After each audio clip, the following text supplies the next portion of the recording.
ঘটনাগুলো শেয়ার করবেন। আর আজকের দিনটাও খুব সুন্দর ঘটনাগুলো শেয়ার করার জন্য, কারণ আমি এই সমস্ত প্যারানর্মাল ব্যাপার স্যাপার নিয়ে যত কিছু শুনেছি ছোটবেলায়, সেই সমস্ত জিনিসের সাথে আমার সবসময় যদি আমি চিন্তা করি পুরোনো দিনের কথা, তাহলে আমার সবসময় এরকম শীতের রাতের কথা মনে আসে। আর কয়েকদিন আগে শীত ছিল না, হঠাৎ করে এখন দেখতে পাচ্ছি যে ঢাকা সহ, আমি জানি না সারা দেশের কি অবস্থা, বোধহয় সারা দেশেই, কারণ আজকে সকালবেলাতেও দেখেছি যে প্রচুর SMS এসছে বিভিন্ন জায়গা থেকে যে অনেক ঠান্ডা। সো এই ঠান্ডায় আশা করছি আজকের ভূত FM অনেক বেশি এনজয় করবেন। আর যারা আজকের শোটা আনফর্চুনেটলি যারা মিস করবেন, তাদের চিন্তার কোনো কারণ নেই, তারা পরবর্তীতে আবারও শুনতে পারবেন, কারণ আপনি আপনার এয়ারটেল এম রেডিওর মাধ্যমে এই শোটা আবারও শুনতে পারবেন। সেই জন্য আপনাকে যেটা করতে হবে, 4040 নাম্বারে ডায়াল করতে হবে আপনার এয়ারটেল নাম্বার থেকে এবং সিলেক্ট করতে হবে চ্যানেল 22। আর এরপরে আপনি দেখবেন যে একের পর এক এপিসোডের অপশন আপনার সামনে চলে এসছে। আর now listeners can get the Bhoot FM tune as their caller tunes, my tunes from Airtel. Bhoot FM tune code যেটা বাজছে এই মুহূর্তে, and Masum is playing that track. এই ভূত FM এর এই কোডটা হচ্ছে 92125। You can activate it by sending SMS। আর সেটার নিয়মটি হচ্ছে type CT space 92125 and send it to 3123 নাম্বারে। আর এই ছিল ঘটনা, এবং আপনি যে ইচ্ছা করলে এখন এইটাকে আপনি মাই টিউন করুন বা আপনার কলার টিউন করুন, ইটস আপ টু ইউ। আমরা চলে যাব ঘটনায়। আর আমাদের কাছে প্রতিদিনই প্রচুর ঘটনা আমরা পাই এবং প্রতিদিনই সবাই পাঠাচ্ছেন সেই সমস্ত ঘটনা বাংলাদেশের বিভিন্ন প্রান্ত থেকে। কেউ কষ্ট করে স্টুডিও পর্যন্ত আসতে পারছেন, কেউ পারছেন না, বাট থ্যাঙ্কস টু এভরিওয়ান যে এত কষ্ট করে আমাদেরকে এতগুলো সময়, আপনাদের মূল্যবান সময় দেওয়ার জন্য। আর অনেক দিন পর্যন্ত ভূত FMটা নিয়ে আমরা এগিয়ে এসেছি, এটা শুধু সম্ভব হয়েছে আপনাদের জন্যই। আরও একবার আপনাদের সবাইকে বড় একটা থ্যাঙ্কস আমার এবং মাসুমের পক্ষ থেকে, সেই সাথে রেডিও ফুর্তির পক্ষ থেকে। আর আমি শুরুতে জানিয়ে দিই যে আমাদের শোতে কিভাবে SMS করতে হবে। SMS করার নিয়মটি হচ্ছে, আপনি যদি Bhoot FM haunted by Airtel SMS করতে চান, আপনার এয়ারটেল মোবাইল থেকে বা অন্য যে কোনো নাম্বার থেকে আপনি SMS করতে পারেন। লিখে ফেলুন SHOUT শাউট স্পেস আপনার নাম স্পেস আপনার মেসেজ, আর পাঠিয়ে দিন 9840 নাম্বারে। আর যদি আপনি আমাকে ইমেইল করতে চান, সেই ইমেইলের মাধ্যমে অবশ্যই বড় ধরনের ঘটনাগুলো আপনি শেয়ার করতে পারবেন। শুধুমাত্র আমি ভূত FM খুব ভালো লাগে, আমি ভূত FM শুনতে অনেক পছন্দ করি, এগুলোর চাইতে ঘটনাটাই বেশি আমরা মনে হয় এক্সপেক্ট করি আপনার কাছ থেকে। সেই জন্য আপনাকে যেটা করতে হবে, আপনাকে অ্যাড্রেসটা লিখে নিতে হবে bhootfm@radiofurti.fm, which is BHOOTFM @RADIOFM radio ফুর্তি RADIOFOORTI.FM।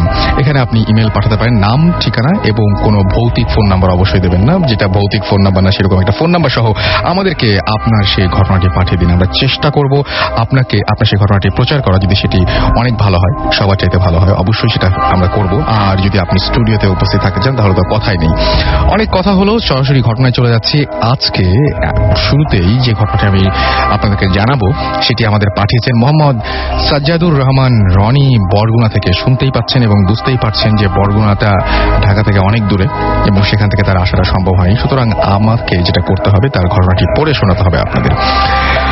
লিখছেন সাজ্জাদুর রহমান রনি, আজ যে ঘটনাটা আপনাদের সাথে শেয়ার করব তা আমার এক ফ্রেন্ডের কাছ থেকে শোনা। ওর নাম জাহিদ এবং বাড়ি ঝালকাঠি জেলায়। গল্পটি ওর মুখ থেকে শোনার কারণে আমি আমার ফ্রেন্ডের বর্ণনা মোতাবেক বলছি। প্রায় ৬-৭ বছর আগে আমার গ্রামের বাড়ির এক ঘটনা। আমার গ্রামের পাশের গ্রামেই একটা মেয়ে, নাম তার লাভলি। মেয়েটির বয়স 12-13 কাছাকাছি। ওরা তেমন আর্থিকভাবে সচ্ছল ছিল না। সে হঠাৎ করেই কিছুদিন যাবৎ অস্বাভাবিক আচরণ শুরু করে, যেমন অকারণেই হাসা, বিড়বিড় করে কথা বলা, যাকে তাকে ধরে ধাক্কা দেয়া এবং প্রায় সময়ই বিভিন্ন গাছে উঠে বসে থাকা।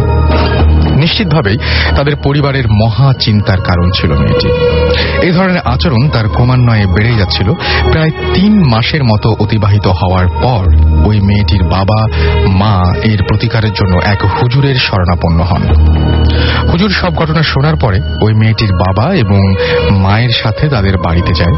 হুজুর ওদের বাড়িতে গেলে সে দেখতে পায় যে তখন মেয়েটি একটি গাছে উঠে বসে আছে। স্বাভাবিকভাবেই অনেক লোক জড়ো হয় সেখানে। নিচ থেকে অনেক ডাকার পরেও মেয়েটি গাছ থেকে যখন নামছিল না, তখন তার বাবা যে কোনো একজন লোককে যে গাছে উঠতে পারে তাকে গাছে ওঠার জন্য বলল।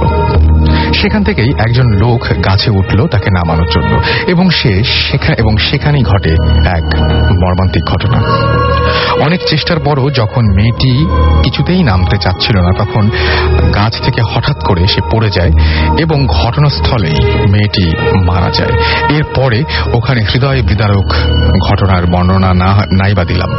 ঘটনার এখানেই শেষ নয়, যেটা হলেই ভালো হতো, সেটা হলেই ভালো হতো। এবং এর পরে অনেক দিন অতিবাহিত হলো, সবকিছু স্বাভাবিক নিয়মে চলছিল, এতক্ষণ যা বলছিলাম সবই ঠিক ছিল। কিন্তু এখনকার ঘটনা অবিশ্বাস্য কিছুই, যেটা সহজে বিশ্বাস হওয়ার কথা নয়। ওই মেয়েটি মারা যাওয়ার প্রায় 1.5 মাস পরেই গ্রামে এক অচেনা মেয়ের আবির্ভাব, যে কিনা বোবা। গঠন, আকৃতি এবং চেহারায় ওই মেয়েটির সঙ্গে অবিশ্বাস্য মিল। তাকে দেখে গ্রামের সবাই আঁতকে ওঠে। কিন্তু মেয়েটি যেহেতু বোবা, তাই তাকে কোনো প্রশ্ন করার সুযোগ নেই, কিছু জানারও সুযোগ নেই। ওই বোবা মেয়েটি গ্রামে আসার পর থেকেই যে মেয়েটি মারা গিয়েছিল তার বাবা প্রায় প্রতিদিন রাতে অসম্ভব রকমের আজে বাজে স্বপ্ন দেখা শুরু করেন, এবং ওই বোবা মেয়েটি মৃত লাভলির বাবাকে দেখলেই কিছু বলার চেষ্টা করত। একদিন মধ্যরাতে লাভলির বাবা টয়লেটে যাওয়ার জন্য ঘুম থেকে ওঠে। লাভলির কবরটা ছিল তাদের ঘর থেকে 25-30 মিটার দূরে। টর্চ লাইট নিয়ে বাহিরে বের হওয়ার পর সে যা দেখতে পেল তা হয়তো তার জীবনে ঘটে যাওয়া সেরা ভয়ানক ঘটনা। টর্চটা মারার পর হয়তো তার অজান্তেই টর্চের আলোটা গিয়ে পড়েছিল ওই কবরের ওপর। সে দেখতে পেল যে কাফনে মোড়ানো একটি লাশ ওই কবরের পাশে পড়ে আছে, এবং তার মেয়ের কবরের ওপরের অংশ ফাঁকা। এই বিভৎস দৃশ্য দেখার পরে তিনি এক চিৎকারে ঘরে গিয়ে অজ্ঞান হয়ে পড়লেন। যেহেতু তার স্ত্রী ঘটনার কিছুই জানেন না, তাই ওই রাতের মতো তাকে মাথায় পানি দিয়ে দুজনে ঘুমিয়ে পড়লেন। ভোর হওয়ার পরে আশেপাশের লোকজন সহ সবাই ঘুম থেকে উঠলে তারাও ওই একই দৃশ্য দেখতে পায়, এবং তারা আরো দেখতে পায় যে মৃত লাভলির কবরে কোনো লাশ নেই। কাফনের কাপড়ের মাথার অংশ খুলে তারা দেখতে পায় যে সেটা লাভলিরই লাশ, এবং এতদিন হওয়ার পরেও ওই লাশটিতে তেমন কোনো পচন ধরেনি। এবং এখানে আরো আশ্চর্যজনক হল, সেদিন থেকেই সেই বোবা মেয়েটিকে আর গ্রামে দেখা যায় না। এটাই ছিল মোহাম্মদ সাজ্জাদুর রহমান রনির পাঠানো ঘটনা। এতক্ষণ আপনারা শুনলেন। জানি না কেমন লেগেছে আপনাদের। যদি ভালো লাগে তাহলে আমাদের SMS করে জানাবেন, যদি খারাপ লাগে তাহলে আমাদের SMS করে জানাবেন। কি ধরনের ঘটনা আপনারা জানতে চান, কি ধরনের ঘটনা শেয়ার করলে আপনাদের ভালো হয় সেটা জানতে চাইবেন। আসলে এটা আমাদের হাতে কিছু নেই, পুরোপুরি আপনাদের হাতে। আপনারা যে ঘটনা পাঠাবেন সেই ঘটনায় আমরা আপনাদেরকে শোনাবো। যারা পাঠাবেন তাদেরকে আমরা স্টুডিওতে নিয়ে আসবো। এবং আমি দেখতে পাচ্ছি অনেক SMS এসছে। আমাকে মাজহারুল ইসলাম লালবাগ থেকে লিখেছেন, তিনি নতুন জয়েন করেছেন ভূত FM এ। ওয়েলকাম টু ভূত FM, এবং আশা করছি এখন থেকে রেগুলার আপনাকে পেয়ে যাব। আমাকে অনি আনাম SMS করেছেন বাংলাদেশ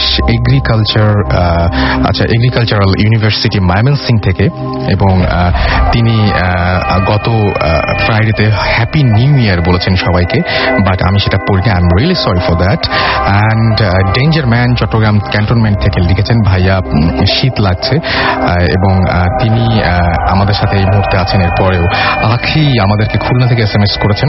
এছাড়া আমাদেরকে SMS করেছেন প্রমি, লিখেছেন ভাইয়া তিনি লেপে নিচে শুয়ে শুয়ে ভূত FM শুনছেন। রনি আমাকে SMS করেছেন, লিখেছেন আই লাভ ভূত FM।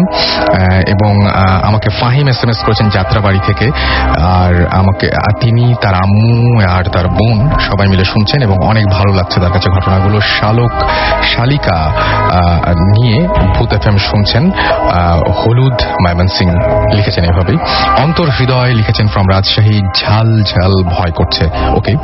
মামুন আমাদের লিখেছেন যে তিনি আমাদের সাথে নতুন জয়েন করেছেন। থান্ডার বয় ময়মনসিংহ থেকে SMS করেছেন। দ্য বস গৌরীপুর থেকে। ফেসবুক সৌমিক ময়মনসিংহ থেকে। আওয়াজ চট্টগ্রাম থেকে বাবু আমাদের SMS করেছেন। সোহরাওয়ার্দী হল রাজশাহী ইউনিভার্সিটি থেকে। চট্টগ্রাম থেকে আমাদের SMS করেছেন একজন, নাম লেখেননি। ইমা আমাদের SMS করেছেন, এছাড়াও SMS করেছেন বৃষ্টি অ্যান্ড অনিক, আমাদের SMS করেছেন টার্জান ভূত, SMS করেছেন মিল্টন, SMS করেছেন সেজুতি অ্যান্ড আরেকজনের নাম আমি পড়তে পারছি না, আমাকে সাজিদ SMS করেছেন, সুদীপ্তা আমাদের SMS করেছেন, SMS করেছেন আমাদেরকে আরো একজন, নামটা পড়তে পারছি না, রিদওয়ান আমাদের SMS করেছেন, এছাড়া আরো অনেকে। সো আমি SMS নিয়ে আবারও ফিরে আসবো, তার আগে যারা অনেক কষ্ট করে আমাদের সাথে এই মুহূর্তে এসে উপস্থিত হচ্ছেন, স্টুডিও পর্যন্ত যারা এসেছেন, তাদের সাথে কথা বলবো এবং তার আগে ছোট্ট কথা বলবো। এবং প্রথমেই আমি কথা বলবো স্যামের সাথে। স্যাম, আপনার ফ্রেন্ডের নামটা একটু বলবেন? পলাশ। ইউ অ্যান্ড পলাশ, আপনাদের দুজনকে অনেক অনেক thanks. You have come all the way from Rajshahi, right? ধন্যবাদ রাসেল ভাই, আপনাকেও। ওকে, সো আপনারা রাজশাহী থেকে এসেছেন, কিভাবে এসেছেন আমাদের একটু জানান শুরুতেই। ভাই অনেক কষ্ট, সেই 12টার সময় উঠছি বাসে আর 10টার সময় নামছি, তারপরে তো আপনার এখান থেকে হাঁটতে হাঁটতে হাঁটতে হাঁটতে নিচে আবার লিফট বন্ধ। ওকে, এটা অফ দ্য রেকর্ড বললে ভালো হতো। এনিওয়েজ, আমরা ঘটনায় চলে যাব। আচ্ছা, যাই হোক, এখন আমরা যেটা করব সেটা হচ্ছে যে আপনার কাছে কি বেশ কিছু ঘটনা রয়েছে। আপনি থ্যাঙ্কস আরো একবার যে আপনি রাজশাহী থেকে এসেছেন অনেক কষ্ট করে, অনেকটা পথ পাড়ি দিয়ে এবং অনেকটা সময় লেগেছে। মানে প্রায় আপনার জার্নিটা কতক্ষণ ছিল? অলমোস্ট 10 ঘন্টা জার্নি করে এসেছেন, তারপরে আপনি এখন ঠিক আছেন। সো আমরা ঘটনায় যাই। প্রথমেই শুরু করছি রাসেল ভাই আমার চাচার কাহিনীটা নিয়ে। আমার চাচা আর্মিতে আছে, সে খুব সাহসী একজন মানুষ, তারপরেও তার কবুতরের খুব শখ। আচ্ছা, আপনি সাপের ঘটনা দিয়ে শুরু করবেন না? সাপের ঘটনাটা আগে শুনি, সাপের কামড়ে। আচ্ছা, রাসেল ভাই যে ঘটনাটা আপনাকে লিখে পাঠাইছিলাম, আমি ইমেল করছিলাম, সেটা আমার ছোট চাচার ঘটনা। ছোট চাচা যখন মারা যায় তখন আমরা পাবনা থেকে আমাদের কাছে খবর আসে যে আমার চাচা মারা গেছে। তো আমরা খুব তাড়াতাড়ি আমাদের গ্রামের বাসায় চলে আসি। রাজশাহীতে আমার গ্রামের বাসা। তো এসে দেখি, আসার পরে 5 মিনিট পরে দেখি মারা গেছে। সেটা আমরা তখনই বুঝতে পারলাম যখন তার নাক মুখ দিয়ে রক্ত পড়ছিল। আচ্ছা, এর ভিতরে আমরা বুঝতে পারলাম যে তিনি এখন মারা গেছে। আর সেদিনটা খুব খারাপ ছিল, কারণ ঝিরিঝিরি বৃষ্টি হচ্ছিল। আর ঝিরিঝিরি বৃষ্টি হওয়ার কারণে চারিদিকে মানে কাদার যে আভাসটা এটা পাওয়া যাচ্ছিল। তো সবার চিন্তা ছিল যে তাড়াতাড়ি মাটি দিয়ে দিতে হবে। যখন সবাই এরকম করে, তো কবরটা খুঁড়ে রাখার পরে যেহেতু বৃষ্টি হচ্ছিল, তো কবরের ভিতরে পানি জমে যায়। আচ্ছা, প্রায় আধ হাত মতো পানি জমে যায়। তো ওইভাবে একটা লাশ কবর দেওয়া কখনোই সম্ভব না। তাই গ্রামে সাধারণত করে কলা গাছ কেটে কবরের নিচে যতটুকু জায়গা পানি জমে আছে ততটুকু জায়গাতে ছোট ছোট করে কলা গাছ কেটে তার উপরে লাশটা দেওয়া হয়েছিল। আচ্ছা, তো এইভাবে আমরা দাফন কাফন সব সমাপ্ত করে মাটি টাটি দিয়ে সবাই বাসায়, যার যার বাসায় শেষে ফিরে গেল। তো আমি আব্বু সবার সাথে বসে গল্প করছে যে সে কিভাবে মারা গেল। তো সাধারণত সবকিছু করার পরে ঘুমানোর আগে সবাই হাত মুখ ধুয়ে একটু ফ্রেশ হয়ে ঘুমাতে যায়। তো আমি চিন্তা ভাবনা করছিলাম যে বাসা থেকে বের হয়ে কল, তো একা একা ভয়ে যাইতে পারতেছিলাম না। তো আমার চাচি বললো, চলো বাবা, আমি আর তুমি যাই। তো কলের দূরত্ব আর হচ্ছে কবরের দূরত্বটা 20 কদম এরকম হবে। আর কলটা যে পজিশনে আছে সে পজিশন থেকে কবরটা একেবারে সরাসরি দেখা যায়। আচ্ছা, এই পরিস্থিতিতে আমি যখন কবরের সাইড দিয়ে কলের মানে টিউবওয়েলের কাছে যাই, তখন দেখি যে হচ্ছে সাদা কে যেন বসে আছে। আচ্ছা, আমি আর ভয়ে তাকাই নাই। তো চাচি দেখতে পাইছে পুরোটা দেখতে পাওয়ার পরে চাচি বলছে যে বাবা চলো তাড়াতাড়ি বাসায় চলে যাই। ঠিক আছে, তাড়াতাড়ি বাসায় চলে আসলাম। তো বললো যে, আমি বললাম যে পানি নিবেন না? তো বললো যে না, পরে পানি নিয়ে যাবো। বাসায় আসলাম, আমরা সবাই খাওয়া দাওয়া কমপ্লিট করে বসে গল্প করছি। এমতো অবস্থায় চাচির রুম থেকে একটা বিকট ধরনের আওয়াজ আসে। আচ্ছা, বাচ্চারা চিল্লালে যেরকম আওয়াজ হয় এরকম ধরনের আওয়াজ মানে আমাদের কানে আসে। তো আমরা সাধারণত মনে করছি যে চাচাতো ভাইগুলো চিল্লাচিল্লি করছে। আচ্ছা, তারপরেও না, ক্রমশ হয়ে আওয়াজটা বেড়ে যাচ্ছে। যখন আওয়াজটা বাড়তে শুরু করলো তখন আমরা সবাই দৌড় দিয়ে চাচির রুমে গেলাম। চাচির রুমে যেয়ে দেখি যে অগোছালো অবস্থা। তো অগোছালো অবস্থা, চাচি চিল্লাচিল্লি করছে আর খুব কান্নাকাটি করছে, কিন্তু ভয়েসটা যে চাচা মারা গেছে ওই চাচার। আচ্ছা, কিছুক্ষণের মধ্যেই মানে যিনি মারা গেছেন উনি এসছেন, উনি আসছে আচ্ছা, ওনার মাধ্যম দিয়ে। তো চাচির সাথে আসার কারণটা এটাই যে চাচির গায়ে মানে জিন ওঠানামা করতো আগে থেকে। আচ্ছা, আর আগে বলে নি যে আমার দাদা মানে জিন সাধনের যে বিষয়টা থাকে এই জিন সাধনটা করতো। আচ্ছা, তো চাচির গায়ে আসছে, চাচি তখন খালি বারবার বলছে যে আমি জায়গা পাচ্ছি না, আমি এই জন্যই আমি উপরে বসে আছি, জায়গা পাচ্ছি না। তুমি কে? আম্মু যে পাশে বসে জিজ্ঞাসা করলো তুমি কে, তুমি কিভাবে এখানে আসলাম? তো বলছে যে ভাবি তুমি চিনতে পারছো না, আমি হাবি, মানে চাচার নামটা ছিল হাবি। উনি কি ওনার ভয়েসেই কথা বলছেন? ওনার ভয়েসেই কথা বলছে এবং মানে উঠানো গ্রামের যে আঙিনা থাকে, আঙিনাতে অনেক লোক ভর্তি, সবাই মানে কোন একটা শো শুনলে যে অবস্থাটা হয় ওইভাবে দেখছে। তো যখন বললো যে তুমি তো মারা গেছো, তুমি আসলা কিভাবে এখানে? তো বলতেছে যে মানুষ মারা গেলে কি আসতে পারে না, আমি কোনো জায়গা পাচ্ছি না। আর যে কবরটা দেওয়া হয়েছে চারিদিক থেকে পানি এসে আমি মানে খাড়াল, যেটাকে বাঁশ দিয়ে খাড়ালের সাথে ঠেকে গেছি, এই জন্য আমি উপরে উঠে বসেছিলাম। আর ওরা বাইরে গেছিল, ওদের মাধ্যম দিয়ে আমি ভিতরে আসছি। তো বলছে যে আমি মানে খুব কান্নাকাটি করছে, বলছে যে কেউ আমার জন্য দোয়া করছে না, সবাই খালি কান্নাকাটি করছে। আচ্ছা, তো মরা বাড়িতে সাধারণত রান্না বান্না হয় না। তো দাদা পাশের বাসায় খাওয়া দাওয়া করতে গেছে, দাদার ভাইয়ের বাসায়। ওখান থেকে দাদাকে ডেকে নিয়ে আসা হলো। দাদাকে ডেকে সে বিক্ষুব্ধ, মানে খুব জোরে চিৎকার করে উঠলো যে তুমি কেন এখানে? মানে চাচা যে মারা গেছে এটা দাদা বুঝতে পারছিল যে ও মারা যাবে, তো এই জন্য দাদার পরে খুব খ্যাপা। তো দাদা বলছে যে ঠিক আছে বাবা, তুমি আমাকে মাফ করে দাও, যা ভুল হয়ে গেছে এটার তো আর মাসুল দিতে পারবো না, তুমি আমাকে মাফ করে দাও। তোর কোনো মাপ নাই, তোকে আমি কোনোদিনই মাফ করতে পারবো না, আর তোর ব্যবস্থা করে আমি ছাড়বো, এরকম একটা কথা বলে চাচি চুপচাপ নিস্তব্ধ হয়ে যায়। কিছুক্ষণ পরে আবার এমন মানে খিটখিট করে হেসে এমন ভাবে আসে যে আপনার চাচির মুখের অবস্থা না দেখলে বোঝা যাবে না সে কেমন ভাবে বলছিল। তো সে বলছে যে তুমি কিভাবে মারা গেলা? সাধারণত মানুষের প্রশ্নই এটা, যে তুমি যে তোমার বাবাকে দোষারোপ করছো, তুমি কিভাবে মারা গেলা? তো ওই চাচা বলছে যে আমি মারা যাইতাম না, আমাকে যদি আমার বাবা একবার কোনো দোয়া পড়ে ফু দিয়ে দিত তাহলে আমি আর মারা যাইতাম।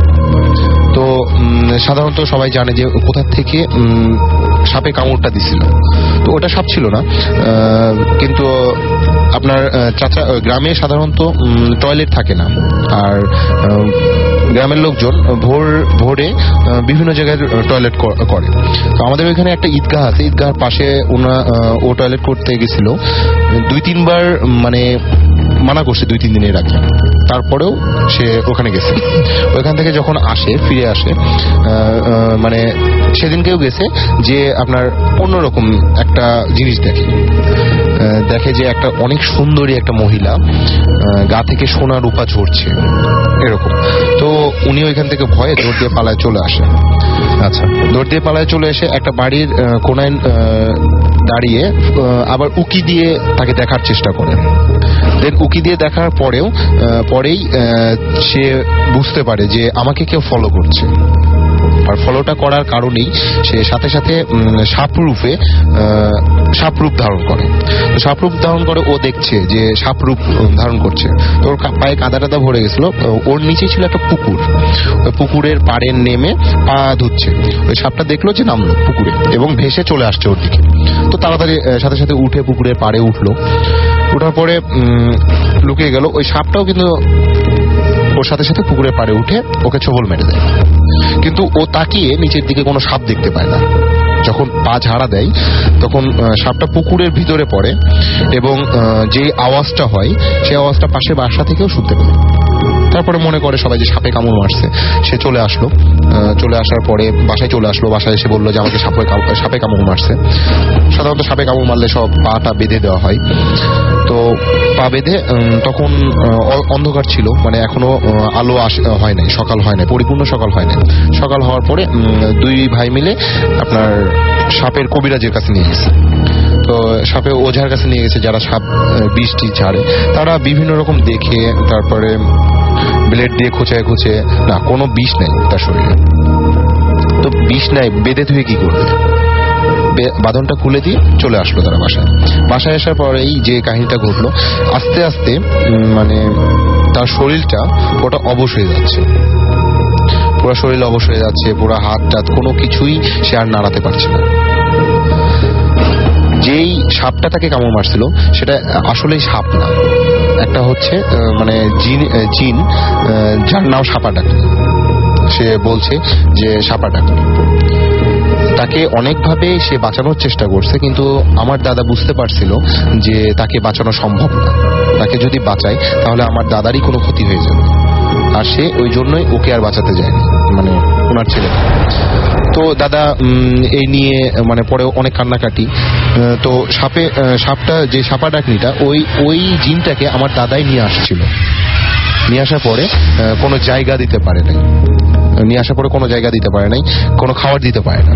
এর জন্যই তাকে এই চরম মূল্যটা দিতে হয়েছে।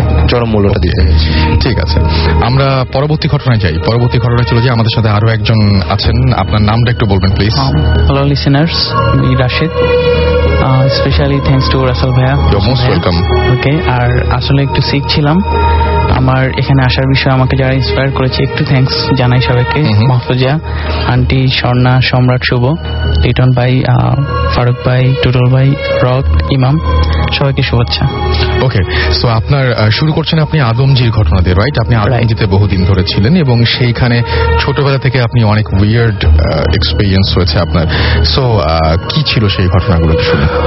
নর্মালি আমার জন্ম শৈশব টোটালি ওটা কেটেছিল আদমজিতে। তো আদমজিতে আমরা ওখানে স্টাফ কোয়ার্টারে থাকতাম। তো এই ঘটনাটা ঘটেছিল, ওই সময় আমি ছোট ছিলাম, আমি ক্লাস 2-তে পড়তাম। ওই সময় আমার বড় 2 ভাই বোন ছিল। তো ঘটনাটা ঘটেছিল আম্মুর সাথে। তো আম্মু এবং আব্বুর সাথে, দুজনের সাথে। আম্মু এবং আব্বুর থেকে আমরা শুনেছি পর্যায়ক্রমে বিষয়টা। সেটা হলো, আমরা যে স্টাফ কোয়ার্টারে থাকতাম ওইখানে জায়গাটা আগে হসপিটাল ছিল। আচ্ছা। তো হসপিটাল ছিল, পরবর্তীতে হসপিটাল ক্লিয়ার করে ওখানে স্টাফ কোয়ার্টার করেছে গোডাউনের পিছনে। আচ্ছা। তো আমরা যেখানে থাকতাম আমাদের বাসাটার ঠিক সামনে বিশাল একটা আম গাছ ছিল।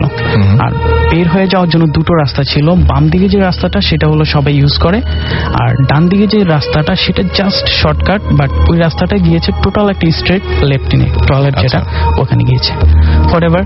তো একদিন আমার আব্বু আমার দাদার সাথে দেখা করতে গিয়েছিলেন আরিচা। আব্বু আম্মুকে বলে গেছে যে ফিরতে লেট হবে, আমাদেরকে নিয়ে যেতে। আম্মু শুয়ে পড়ে। তো ওদিন বিকালে আমরা খেলাধুলা করছিলাম বাসার বাইরে। আম্মু আমাদেরকে তাড়াতাড়ি ডাকার পরে যে তোমরা বাসায় চলে আসো। আমাদের আম গাছের একটু পাশেই আমাদের মোরগ এবং মুরগির যে খোয়ারটা থাকে ওটা ছিল। তো আম্মু খোয়ারটা সবগুলো মুরগিকে ঢুকিয়ে আম্মু ওটা লক করে দিল নিজের হাতে। আমাদেরকে ভিতরে ঢুকানোর পর আমাদেরকে বললো তোমরা যাও। আমরা ভিতরে চলে আসলাম। আম্মু বের হয়ে গেছে, রুম থেকে বের হয়ে গেছে। তো পরবর্তীতে এটা আমরা আম্মুর কাছে শুনলাম, সেটা হলো আম্মুর গেটটা লক করে দেখলো যে আম গাছ থেকে শিগাও অথবা এই টাইপের কোনো কিছু একটা পড়েছে। আম্মু স্পষ্টটা দেখলো। দেখার পরে আম্মুর কাছে এটা মনে হলো যে এটা অস্বাভাবিক বড়। তো এটা আস্তে আস্তে গেল। তখন আম্মু প্রথমে ভাবলো যে এটা নর্মাল ঘটনা, হয়তো এই আসছে মোরগ মুরগি কিছু খাওয়ার জন্য। ওটা আস্তে আস্তে করে কোয়ারের সামনে গেল। তখনই আম্মু একটা খুব অদ্ভুত একটা বিষয় দেখলো, সেটা হলো দরজাটা অটোমেটিক খুলে গেছে কোয়ারের। আম্মু চুপ করে আছে। খুলে যাওয়ার সাথে সাথে মোরগ মুরগি সবগুলো এক একটা করে ডাকাডাকি করে ওরা বের হয়ে যাচ্ছে। বের হয়ে কোনোটা উড়ে যাচ্ছে, কোনোটা পাশে দৌড়ে চলে যাচ্ছে। বাট সবচেয়ে অদ্ভুত যেটা, আম্মা ভাবলো হয়তো ও ধরে একটাকে নিয়ে চলে যাবে। ও কিচ্ছু করতেছে না, ও চুপচাপ দাঁড়িয়ে আছে খোয়ারের সামনে, আর সবগুলো মোরগ মুরগি বের হয়ে যাচ্ছে। এটা দেখে আম্মু ভয় পেল এবং আম্মুর কাছে এটা অস্বাভাবিক ঘটনা মনে হলো। আম্মু ব্যাক করে রুমে চলে আসলো। তো রুমে চলে আসার পরে এসে আম্মু টিএনটি থেকে আমার খালুকে ফোন দিল। খালু আবার আদমজিতে জব করতো। খালুকে বললো যে রুমে আসো, বাসায় আসো। খালু বললো ঠিক আছে, আমি পরে আসবো। তো আম্মু আমাদের সবাইকে নিয়ে শুয়ে আছে। দেন আব্বু আসতেছিল, ব্যাক করতেছিল। তো আব্বু আর ঘুরে যায়নি, শর্টকাট যে রাস্তাটা সেটাই আব্বু ইউজ করতেছে। তো আব্বু নর্মালি রাতের বেলা ওখান দিয়ে আসতেছে, ড্রেন পাশে ছিল। আব্বু সিগারেট খেতে খেতে আসতেছিল। তো সিগারেট খেতে খেতে যখন আসতেছিল, তো ওখান দিয়ে একটা ঘটনা আছে যে এখানে অনেক সময় অনেকে চলাফেরা করে, এর জন্য ওখানে সিগারেট কিংবা ওখানে কেউ প্রস্রাব করতে বসতো না। আব্বু ওটা মাথায় ছিল না। তো আব্বু হঠাৎ করে শুনতেছে যে লাঠি ঠুক ঠুক ঠুক ঠুক আওয়াজ যেগুলো শুনতেছে। একটু পরে আব্বু দেখলো যে আব্বুর সামনে দিয়ে একজন বৃদ্ধ টাইপের লোক, পাঞ্জাবি পরা, কোট টাইপের পরা, এই ধরনের উনি হেঁটে আসতেছে। তো আব্বু করলো কি, সিগারেট টানতেছে, ওনাকে পাশ কাটিয়ে আব্বু চলে যাচ্ছে। একটু সামনে যখন গেল তখন উনি ডাক দিল আব্বুকে, ডাক দিয়ে বললো যে নাম ধরে ডেকে, হ্যাঁ নাম ধরে ডাকলো, ডেকে আব্বুকে বললো যে তুমি জানো না আমার সামনে সিগারেট খাওয়া যায় না, আর তুমি আমাকে সালাম দাওনি কেন? তখন আব্বু ভাবলো কি স্টাফ কোয়ার্টারে অন্য কেউ, কারো হয়তো মুরব্বী টাইপের কোনো আত্মীয় আসছে, আব্বু রেসপেক্ট করে ওনাকে সিগারেটটা ফেলে দিল এবং ওনাকে বললো যে আমার ভুল হয়ে গেছে। এটা বলে আব্বু আর একটু সামনে আগালো। সামনে আগানোর পর আব্বু কি যেন মনে করে আব্বু পিছনে তাকালো, সাথে সাথেই পিছনে তাকিয়ে আব্বু দেখলো যেটা উনি নেই। ওকে, উনি নেই। এটা যখনই দেখলো আব্বু তখন আব্বু বুঝে গেছে, তখন আগের কথাগুলো মনে পড়ে গেছে যে হ্যাঁ এখানে তো প্রবলেম আছে। তখন আব্বু করলো কি, সাথে সাথে আরেকটা সিগারেট ধরিয়ে ফেললো। সিগারেট ধরিয়ে খুব দ্রুত বাসায় আসলো, এসে দরজা নক টক করে আম্মুকে উঠালো, রুমে ঢুকে আব্বু ফ্রেশ হয়ে খাওয়া দাওয়া কোনো কিছু করেনি, আম্মুকে বললো না খাবো না, শুয়ে পড়লো আব্বু। আম্মু আর কিছু বলেনি, আম্মু এক পাশে শুইলো, আব্বু একদম আমরা মাঝখানে ছিলাম, আর এক পাশে শুইলো। তো অনেকটা সময় গেল, সময় যাওয়ার পর হঠাৎ করে আম্মু গঙ্গানের আওয়াজ শুনতেছে। আব্বু অনেক বাজেভাবে গঙ্গাচ্ছে। তো যখন গঙ্গাচ্ছে তখন আম্মু পাশ থেকে ধাক্কা দিচ্ছে, বাট আব্বুর কোনো হচ্ছে না, বেড়ে যাচ্ছে সাউন্ডটা। তখনই আম্মু ওনার পাশে যে ব্যাড লাইটের ইয়ারটা ছিল, সুইচটা ছিল, আম্মু ওটা জ্বালালো। এখন আম্মু যখন জ্বালাচ্ছে তখন কিন্তু আম্মু তাকিয়েছিল আব্বুর দিকে। আম্মু জ্বালালো, জ্বালিয়ে দেখলো ঠিক আম্মু যেটা আমাদেরকে বলেছিল ম্যাক্সিমাম 1 years হবে, ম্যাক্সিমাম 1 বছরের একটা বাচ্চা ছেলে, কালো কুচকুচে, আব্বুর ঠিক বুকের উপরে বসে আব্বুর গলায় 2 হাত দিয়ে চেপে ধরে আছে। আচ্ছা, 2 হাত দিয়ে চেপে ধরে আছে। এটা যখন আম্মু দেখলো, আম্মু আর কোনো কথা বলার কোনো শক্তি পাচ্ছে না, আম্মু জাস্ট তাকিয়ে আছে। ও আম্মুর দিকে বাবা তাকালো, ডান দিকে ফিরে তাকালো, ডান দিকে ফিরে তাকানোর পর আম্মুর চোখ টোক দেখে আম্মু একদম হতবাক।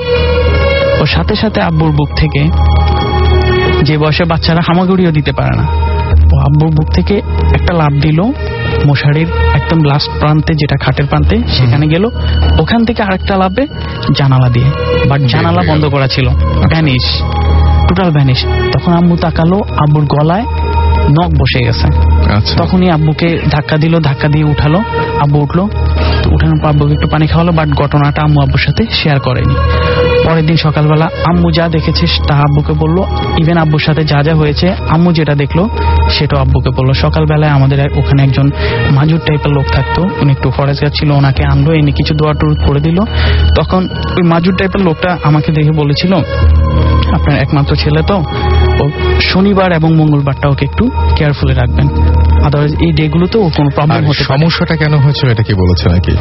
নর্মালি উনি যখন সমস্যাটার কথা বলেছে, সমস্যাটার কথা ওই হুজুর যেটা বললো যে নাম্বার 1 প্রবলেম ছিল গাছ থেকে যেটা নেমেছে, এটা অদ্ভুত টাইপের একটা বিষয়, এটার কাছে ওনার কাছে কোনো ব্যাখ্যা নেই, বাট এমন হতে পারে অন্য কিছু। বাট আব্বুর সাথে যেটা ঘটেছিল সেটা উনি বলল, যে ভদ্রলোকের সাথে আব্বুর সাথে দেখা হলো, উনি যেহেতু সিগারেট খাওয়া পছন্দ করে না, সালাম দেয়নি, আব্বু ওনাকে ক্রস করতেছিল সিগারেট খেতে খেতে, এতে উনি রাগান্বিত হয়েছে। রাগান্বিত হয়ে উনি ওই বাচ্চা রূপে এসে, না কারণটা আপনি আমাকে বলেছেন, এখন ঠিক মনে করতে পারছেন না হয়তো, যে কারণটা ছিল এরকম যে ওইখানে সম্ভবত একটা হসপিটাল ছিল। রাইট, এটা তো ফার্স্টেই বলেছি, ওখানে হসপিটাল ছিল। আর স্বাভাবিকভাবে তো এটা বুঝে যায়, হসপিটাল যখন থাকে, হসপিটালে অনেক ধরনের বিষয় হয়, ছোট বাচ্চা, অনেক নবজাতক মারা যায়, অনেকে ওখানে আপনার সিজার করে করে ফেলে, অনেক বাচ্চারা যারা দুনিয়াতে আসবে তাদেরকে দুনিয়াতে আসার সুযোগ দেওয়া হয় না, তাদেরকে এর আগেই করে ফেলে, আপনার অপারেশন করে ফেলে। এখানে এরকম অনেক ধরনের ঘটনা, অনেক ধরনের ঘটনা। ওই দিনই আপনার আর কোনো কিছু হয়েছিল? হ্যাঁ, ওই দিনে যেটা হয়েছিল,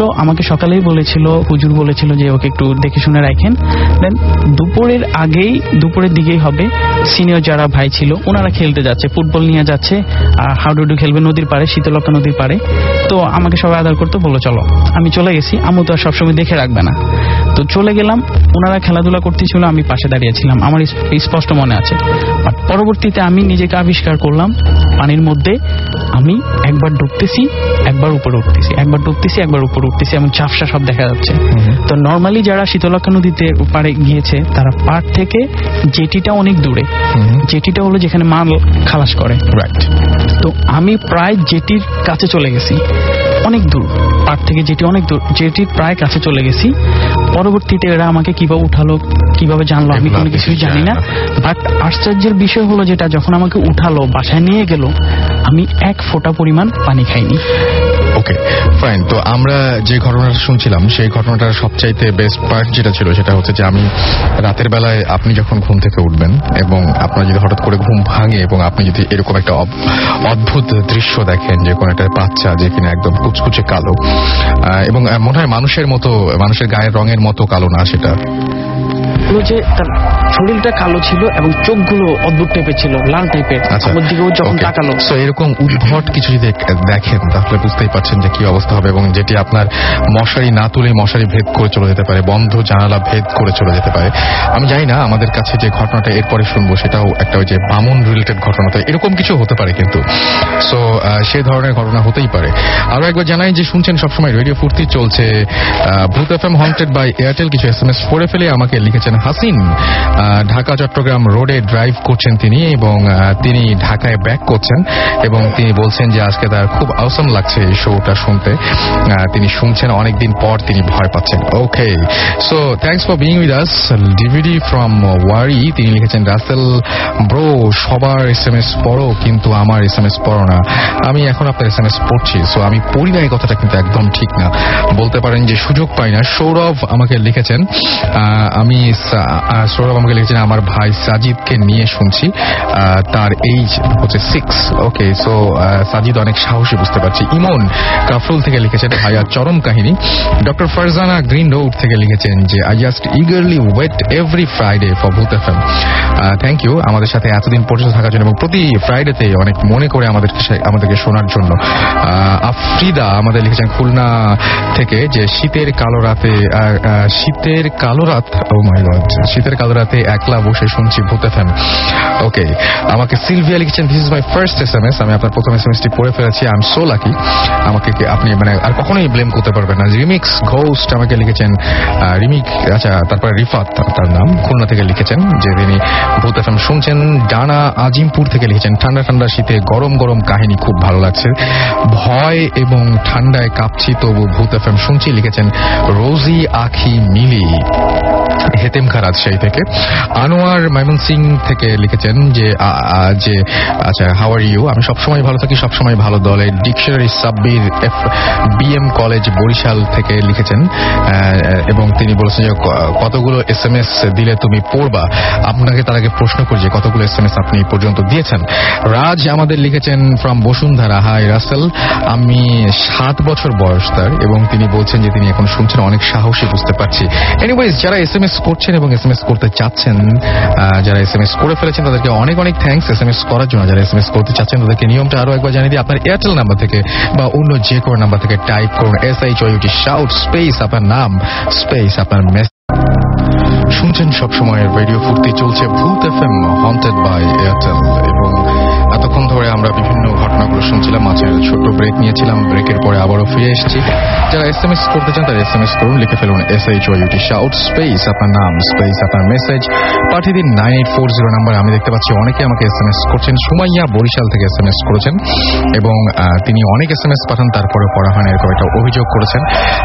আমি I am really sorry. Bithi লিখেছেন আমাদেরকে SMS করেছেন এবং বলেছেন যে তিনি ভূত এফএম কখনোই মিস করেননি, কিন্তু তার SMS পড়া হয় না। আমি SMSটা পড়ে ফেললাম এই মুহূর্তে অ্যান্ড আমি সরি যে আপনি SMS পড়তে পারেনি। লাভার বয় তিশাত আমাদের SMS করেছেন। এছাড়া আমাদের SMS করেছেন মাথা নষ্ট ভূত ময়মনসিং থেকে। আমাদের SMS করেছেন SI ইকবাল ফ্রম নরসিংদী। আমাদের এছাড়াও SMS করেছেন মোহাম্মদ গদ্দাফি রাজশাহী থেকে। এছাড়াও মিজান কক্সবাজার থেকে SMS করেছেন। আমাদের SMS করেছেন রাহাত। এছাড়াও আমাদের SMS করেছেন রবিউল, মাহের, সুজা, দারা, জাহিদ, অন্তর বরিশাল থেকে, আশিক, রাব্বি আমাদের SMS করেছেন। তুহিন SMS করেছেন নয়া পল্টন থেকে। এছাড়াও আমাদের SMS করেছেন দেখতে পাচ্ছি অমৃতা, সুজিত। এছাড়াও আমাদের SMS করেছেন সবুজ ড্যামরা থেকে। সো যারা SMS করতে চান এখনো এবং যারা SMS করতে পারছেন না বা নিয়মটি জানেন না তাদেরকে আরো একবার নিয়মটি বলে দিই। আপনার এয়ারটেল নাম্বার থেকে বা অন্য যে কোনো নাম্বার থেকে আমাদের SMS পাঠাতে পারেন। লিখে ফেলুন SHOUT শাউট স্পেস আপনার নাম স্পেস আপনার মেসেজ পাঠিয়ে দিন 9840 নাম্বারে। আমরা চলে যাব পলাশের কাছে। অ্যান্ড পলাশ, আরো একবার thanks, you have come all the way from Rajshahi. And আমি আসলে অনেক থ্যাঙ্কফুল আপনার প্রতি। আশা করছি যে আপনার ঘটনাটা অনেক ভালো একটা ঘটনা, আপনি আমাদের সবাইকে উপহার দিবেন। সো পলাশ, অনেক কষ্ট করে এসছেন। জি ভাইয়া। ওকে, সো ধন্যবাদ রাসেল ভাই, আপনাকে আসলে ধন্যবাদ দিয়ে ছোট করবো না। আচ্ছা, আপনাকে বলার জন্য অনেক কিছু আছে, তো আমি আমার সেগুলো না বলে আমি আমার গল্পে যাই। আর রাঁচি থেকে আসার জন্য যারা আমাকে অনেক উৎসাহ করছে, আমি তাদের নাম না বললেই না, তো আমি এখন একটু তাদের প্রতি কৃতজ্ঞতা জানাতে চাই তাদের নাম বলে। সেজান, তুমি আমাকে শুনছো? জন ভাই, আমার ছোট ভাই মাসুম, সে আমাকে অনেক উৎসাহ দিচ্ছে এখানে আসার জন্য।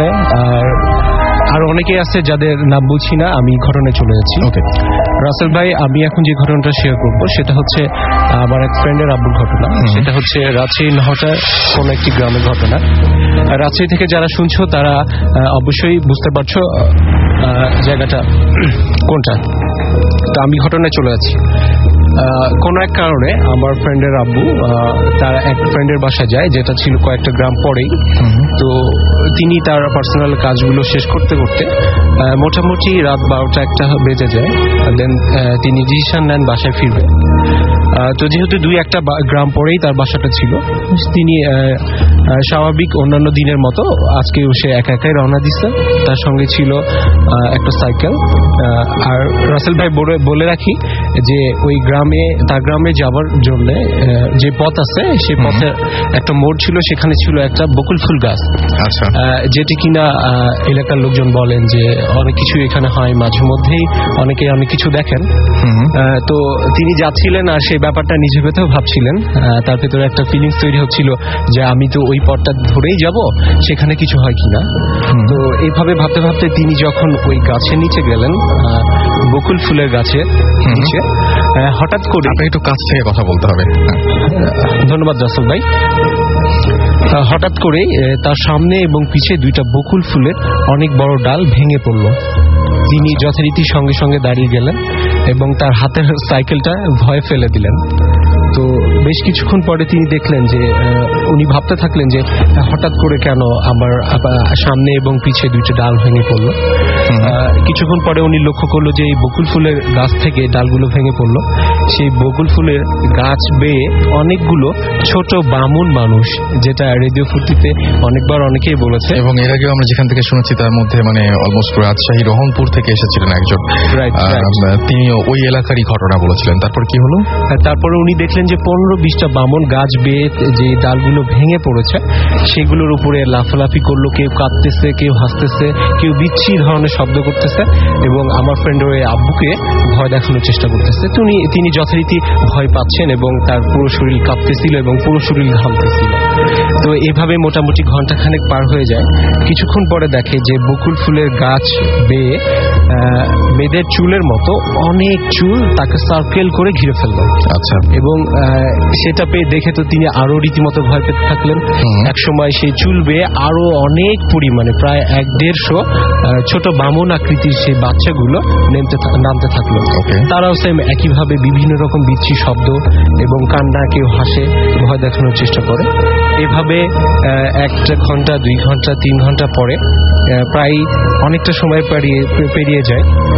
এক সময় উনি ভাবতে থাকেন যে ওনার জানা মতে যেটা ছিল যে জিন বলেন বা এই ধরনের কিছু বলেন, আগুন কিংবা লোহা, সিগারেট এগুলোকে অনেক ভয় পায়। বিশেষ করে আগুনটাই আমরা বেশি জানি, সবাই মনে হয় এটা সবাই জানে। তো ওনার পকেটে ছিল ম্যাচ এবং সিগারেট। তো উনি সাথে সাথে বুদ্ধি করে একটা সিগারেট জ্বালালেন। আর ঠিক সিগারেট জ্বালায় উনি মনে মনে ভাবলেন যে এই যে আমি সিগারেট জ্বালাইলাম, আমি এখন চোখ বন্ধ করব, আমার সামনে যা কিছু হয়ে যাক না কেন আমি কিছু দেখব না।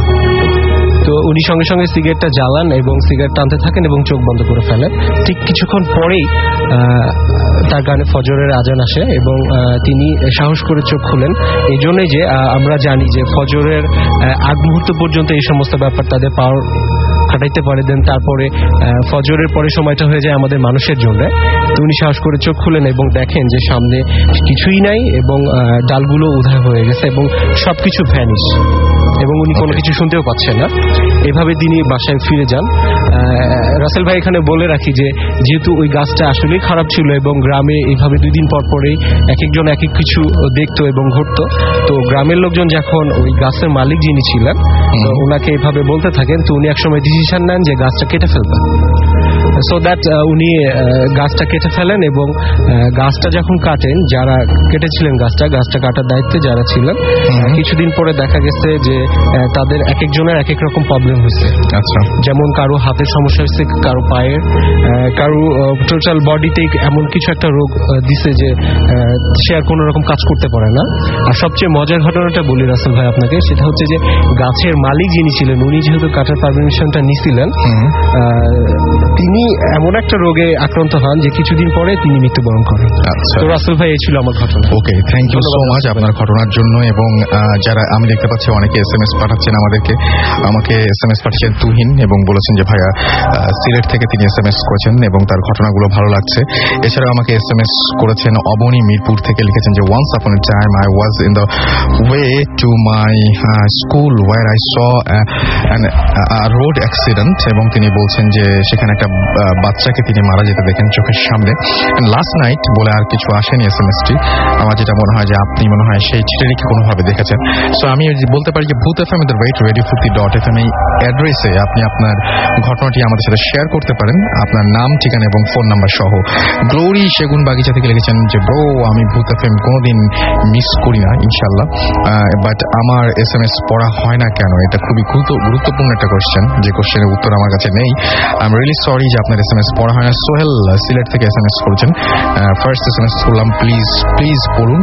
রাইন ভূতের গলি থেকে আমাদের SMS করেছেন এবং তিনি বলেছেন যে তিনি ভূত সমাজের একজন সদস্য। ওকে, ফাইন, আমরা খুবই গ্রেটফুল আপনাকে পেয়ে। নাসির আমাদের SMS করেছেন, এছাড়া SMS করেছেন প্রত্যয়, এবং তিনি বলেছেন যে তিনি ইন্ডিয়াতে থাকেন এবং তিনি বাংলাদেশে 1 মাসের জন্য, তিনি বলছেন যে 1 মাসের জন্য তিনি বাংলাদেশে, এবং তিনি লিখেছেন যে তিনি আমাদের এই শোটা 4 এপিসোড শুনেছেন এবং তার অনেক স্টোরি আছে যেগুলো তিনি শেয়ার করতে চান। আমাদের ইমেইলের মাধ্যমে আপনি পৃথিবীর যেখানে থাকেন না কেন সেখান থেকে আমাদের সাথে শেয়ার করতে পারেন আপনার ঘটনা। আরো একবার জানিয়ে দিচ্ছি, Bhoot FM @radiofurti.fm। Jerry and Juliet Farmgate থেকে SMS করেছেন, we don't miss Bhoot FM, we like today's lovely episode. Thank you আপনাদের সবাইকে আমাদের সঙ্গে থাকার জন্য। মালা SMS করেছেন, তিনি একজন স্কুল শিক্ষক এবং তিনি বলছেন যে very soon I will share. আচ্ছা, তার হচ্ছে ডিফারেন্ট টাইপের ইন্টারেস্টিং সব ঘটনা আছে, সেগুলো আমাদের শেয়ার করতে চান, সেটা লিখে পাঠিয়েছেন আর কি। আমি আশা করবো যে আপনি খুব দ্রুত সেগুলো আমাদের পাঠিয়ে দেবেন এবং আশা করবো যে কোনো একটা দিন আপনি হয়তো আমাদের সাথে স্টুডিওতে বসে সরাসরি আপনার ঘটনাগুলো শেয়ার করবেন সবার সাথে। আশিক আমাদের SMS করেছেন, আজকের এপিসোড শুনে ভয় লাগছে না তার কাছে। আচ্ছা, আমার কাছে মনে হয় যে নেক্সট যে ঘটনাগুলো আছে সেই ঘটনাগুলো ট্রাই করতে পারেন। ঠান্ডা ভূত আমাদের SMS করেছেন সিলেট থেকে। এছাড়াও আমাদের সবুজ SMS করেছেন আমাদেরকে নাজমুস সাকিব রাজশাহী থেকে। সুমন আমাদের SMS করেছেন, আরো অনেকে SMS করেছেন। আমি তার আগে আরো একটা ঘটনায় যাব এবং সেই ঘটনাটা আমি শোনাবো, যে ঘটনাটি আমাদের পাঠিয়েছেন আমাদেরই কোনো একজন লিসনার, যিনি আজকে ভূত FM এ উপস্থিত থাকতে পারেননি। দিনটি ছিল রবিবার, 11/12/2011 দুপুর 2:35। আমি লাঞ্চ করেছিলাম আর টিভি দেখছিলাম। হঠাৎ আমার ফোনটা বেজে উঠল। ইদানিং খাওয়ার সময় ফোনটা খুব বেশি বেজে ওঠে। বিরক্ত হয়েই ফোনটা রিসিভ করলাম। হ্যালো। ওপাশ থেকে খুব পরিচিত একটা কণ্ঠ আমায় বলল, কি করিস? আমি বললাম লাঞ্চ। ওকে, লাঞ্চ শেষ হলে ফোনটা ব্যাক করিস। এই বলেই লাইনটা কেটে গেল। উনি ছিলেন আমার চাচাতো ভাই, যার কিনা এখন কলকাতায় থাকার কথা, এবং কলকাতা বুঝতেই পারছেন ইন্ডিয়া, এবং কাজ ওনার হার্টের একটা প্রবলেম ছিল। ট্রিটমেন্টের জন্য ওনার যমজ 2 ছেলে ছিল, যারা এবার ক্লাস 7-8-এ উঠলো, 7 থেকে 8-এ উঠলো, এবং ভাইয়ার মানে বিয়ে হয়েছিল। এটা ছিল হচ্ছে লাভ ম্যারেজ, এবং সবাই খুব ভয় পেতাম ওনাকে। উনি ছিলেন একজন অ্যাডভোকেট। ছোটবেলায় একদিন ওনাকে জিজ্ঞেস করেছিলাম, ভাইয়া প্রধানমন্ত্রী বড় বড় নাকি রাষ্ট্রপতি, উনি বলেছিলেন আমি বড়। ভয়ে আনন্দের মাঝেই ওনাকে কাছে পেতাম সব সময়। ওনার উপরেই ফ্যামিলিটা নির্ভরশীল ছিল। যাই হোক, আমি অনেক অবাক হয়েছিলাম ওনার ফোনে। কিছু বুঝে ওঠার আগেই ফোনটা আবার বেজে উঠল। এবার আমার বড় ভাইয়া, উনি যা বললেন তা শুনে একদমই হয়ে গেলাম। একটু আগে যিনি ফোন দিয়েছিলেন, মানে চাচাতো ভাই, তিনি 1:25 মিনিটে শেষ নিঃশ্বাস ত্যাগ করেন কলকাতা একটা হসপিটালে। একটা অজানা ভয় যেন মুহূর্তের মাঝেই আমায় ঘিরে ধরল, এবং কিভাবে এটা সম্ভব আই ডোন্ট নো। ভাইয়া বললেন এই মুহূর্তে ব্যাপারটা কারোর সাথে শেয়ার না করার জন্য। আমি যেন কিছুই বুঝতে পারছিলাম না, কি হবে এখন। নিজেকে সামলাতে পারছিলাম না। বাসা থেকে নিজেকে আড়াল করার জন্য বাইরে বেরিয়ে পড়লাম রাস্তায়। হাঁটছিলাম নদীর পাড় ধরে। 1 ঘন্টা কেটে যাওয়ার পর ভাইয়া জানালেন একটা অ্যাম্বুলেন্স নিয়ে লাশের কফিন আনার জন্য যশোরের বেনাপোলে, অর্থাৎ বর্ডার এলাকায়, সেখানে যেতে হবে। সিলেট থেকে প্রায় 11-12 ঘন্টার পথ ছিল। সো বুঝতেই পারছেন, ওখানে গিয়ে লাশের কফিনটা নিয়ে আসাটা সহজ ব্যাপার ছিল না। দেন আমি আর আমার আরেকটা চাচাতো ভাই, ওনার এক সম্বন্ধীর 3 জন এবং দূরের পথ বলে 2 জন ড্রাইভার, মোট 5 জন মিলে যখন যাত্রা শুরু করলাম তখন সন্ধ্যা 6:15 মিনিট ছিল। একজন ড্রাইভার খুব বেশি কথা বলে, ড্রাইভ করে অসহ্য রকমের কথা বলে যাচ্ছিল। ড্রাইভ করতে করতে ভাবছিলাম কি যে আছে আজকে কপালে। প্রায় 2 ঘন্টা চালানোর পর হঠাৎ একটা চাকা পাংচার হয়ে গেল। ঘন কুয়াশা আর অন্ধকারাচ্ছন্ন নির্জন রাস্তায় যেন ভয়েরই আনাগোনা। যাই হোক, 15 মিনিটের মাথায় চাকাটা চেঞ্জ করে আর তেমন প্রবলেম ফেস না করেই সকাল 7:28 মিনিটের দিকে আমরা বেনাপোল পৌঁছে গেলাম। এখন শুধু অপেক্ষার পালা। আমরা চাচ্ছিলাম যদি দিনে দিনেই চলে আসতে পারতাম ভালোই হতো। কলকাতা থেকে 2-2.5 ঘন্টার পথ এই বর্ডারটা। তবে লাশ নিয়ে আসাটা অনেক কষ্টের ব্যাপার। লাশের সাথে আমাদের একজন রিলেটিভ ছিলেন, উনি ওখান থেকে লাশের কফিন নিয়ে আসছিলেন। ওনাকে অনেক ঝামেলা পেরিয়ে যখন আমরা কফিনটা পেলাম তখন রাত প্রায় 9টা হয়ে গেছে। আবারও যাত্রা শুরু। এবার 6 জন এবং লাশের কফিন। 3 ঘন্টা ভালোভাবেই আমরা চলছিলাম। সবাই খুবই টায়ার্ড। এখন শুধু একটাই প্রত্যাশা, ভালোভাবে যেন সিলেট পৌঁছে যেতে পারি। বাট সেটা ততটা সহজ রাত ছিল না আমাদের জন্য। যদি জীবনে কোনো দীর্ঘ রাতের কথা বলা হয়, আমি সেই রাতের কথা বলবো। ঘন কুয়াশা মাখা আর অন্ধকার রাস্তায় গাড়িটা 50 কিলোমিটার বেগে ছুটছিল। কিছুক্ষণ পর আমরা আরিচা ফেরিঘাটে পৌঁছালাম। ওখানে প্রায় 300 গাড়ির লাইন।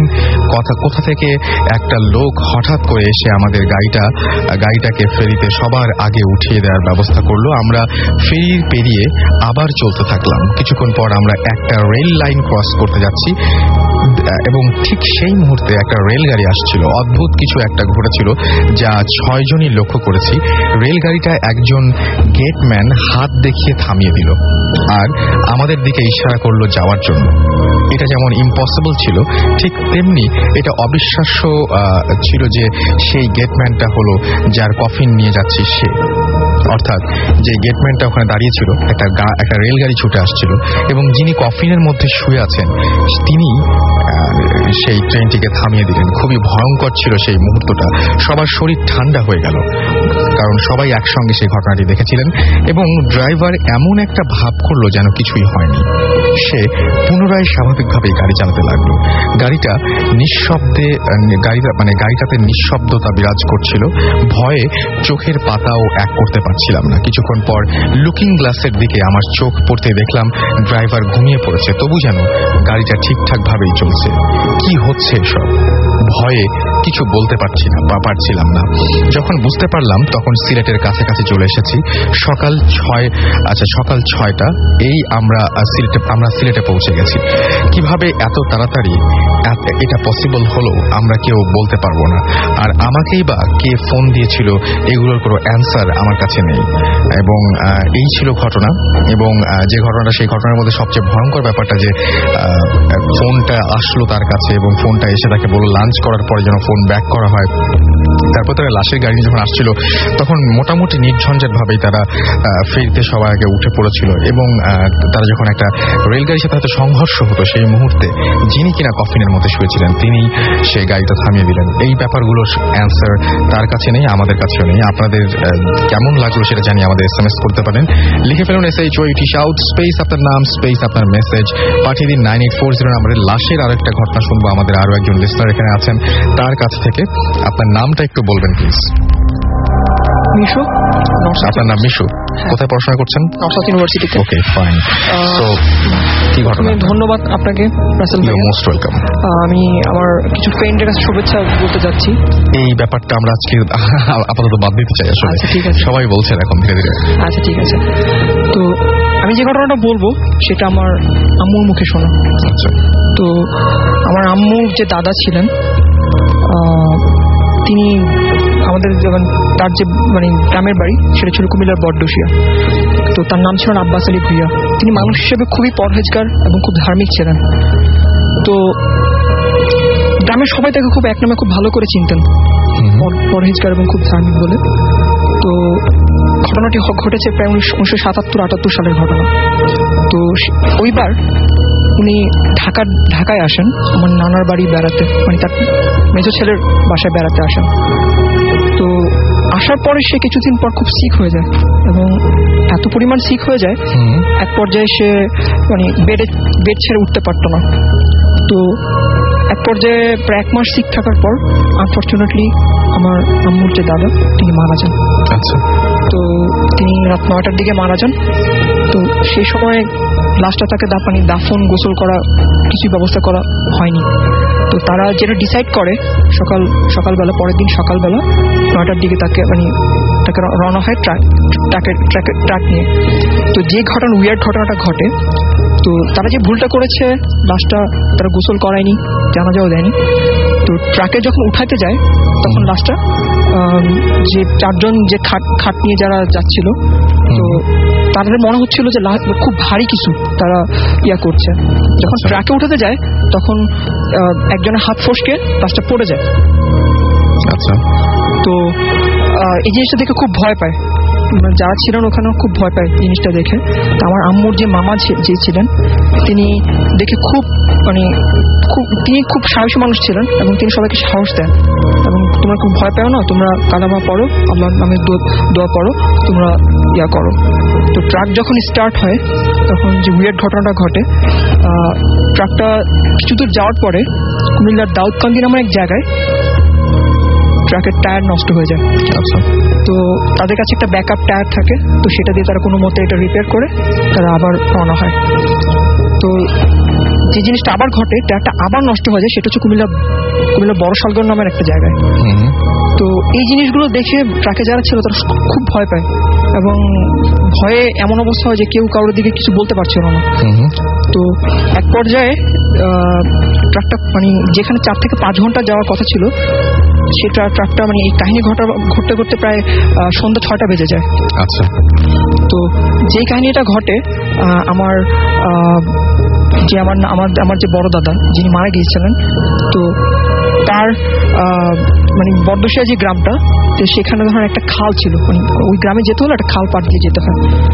তো ট্রাক থেকে যখন লাশ নামিয়ে যখন নৌকাতে উঠালো, তো ডিঙি নৌকা, তো নৌকাতে কেউ ভয়ে ওই নৌকাতে উঠতে চায়নি। তো যারা লাশের সাথে মুরব্বীরা যারা গিয়েছিল তো তারাই ওই লাশের সাথে যায়। 5-6 জন তারা ছিলেন। তো যখন মাঝি যখন নৌকা দিয়ে তিনি নৌকা বাইছিলেন, তখন এক পর্যায়ে মাঝি মনে করছে যে নৌকার ওয়েট খুব বেড়ে যায় এবং সে এক পর্যায়ে মনে হয় যে কেউ যেন পিছন দিয়ে টানছে নৌকাটা। তো যে কাহিনীটা হয় যে লাশটা যখন লাশবাহী নৌকাটা যখন খালের মাঝখানে আসে, তখন তারা দেখতে পায় যে তাদের যে নৌকাটার আশেপাশে 20 থেকে 25 মিটার ডিস্টেন্স রেখে একটা কিছু তাদের দিকে মুভ করছে, ইট ওয়াজ ফ্লাইং। আচ্ছা। তো মানে জিনিসটা এমন ছিল যে একটা সাদা কাপড় পরা কিছু একটা মানে তাদেরকে ঘুরছে। তো সেই জিনিসগুলো দেখে যারা লাশের যে নৌকা তারা সবাই খুব ভয় পায় এবং তারা আল্লাহর নামে দোয়া দরুদ করতে থাকে। তো যে ঘাট, আমাদের যে গ্রামের ঘাট, সেই গ্রামের ঘাটের এক পাশে এসে যখন প্রায় একটু দূরত্ব বজায় রেখে মানে একটু সামনে এসে পড়ে, তখন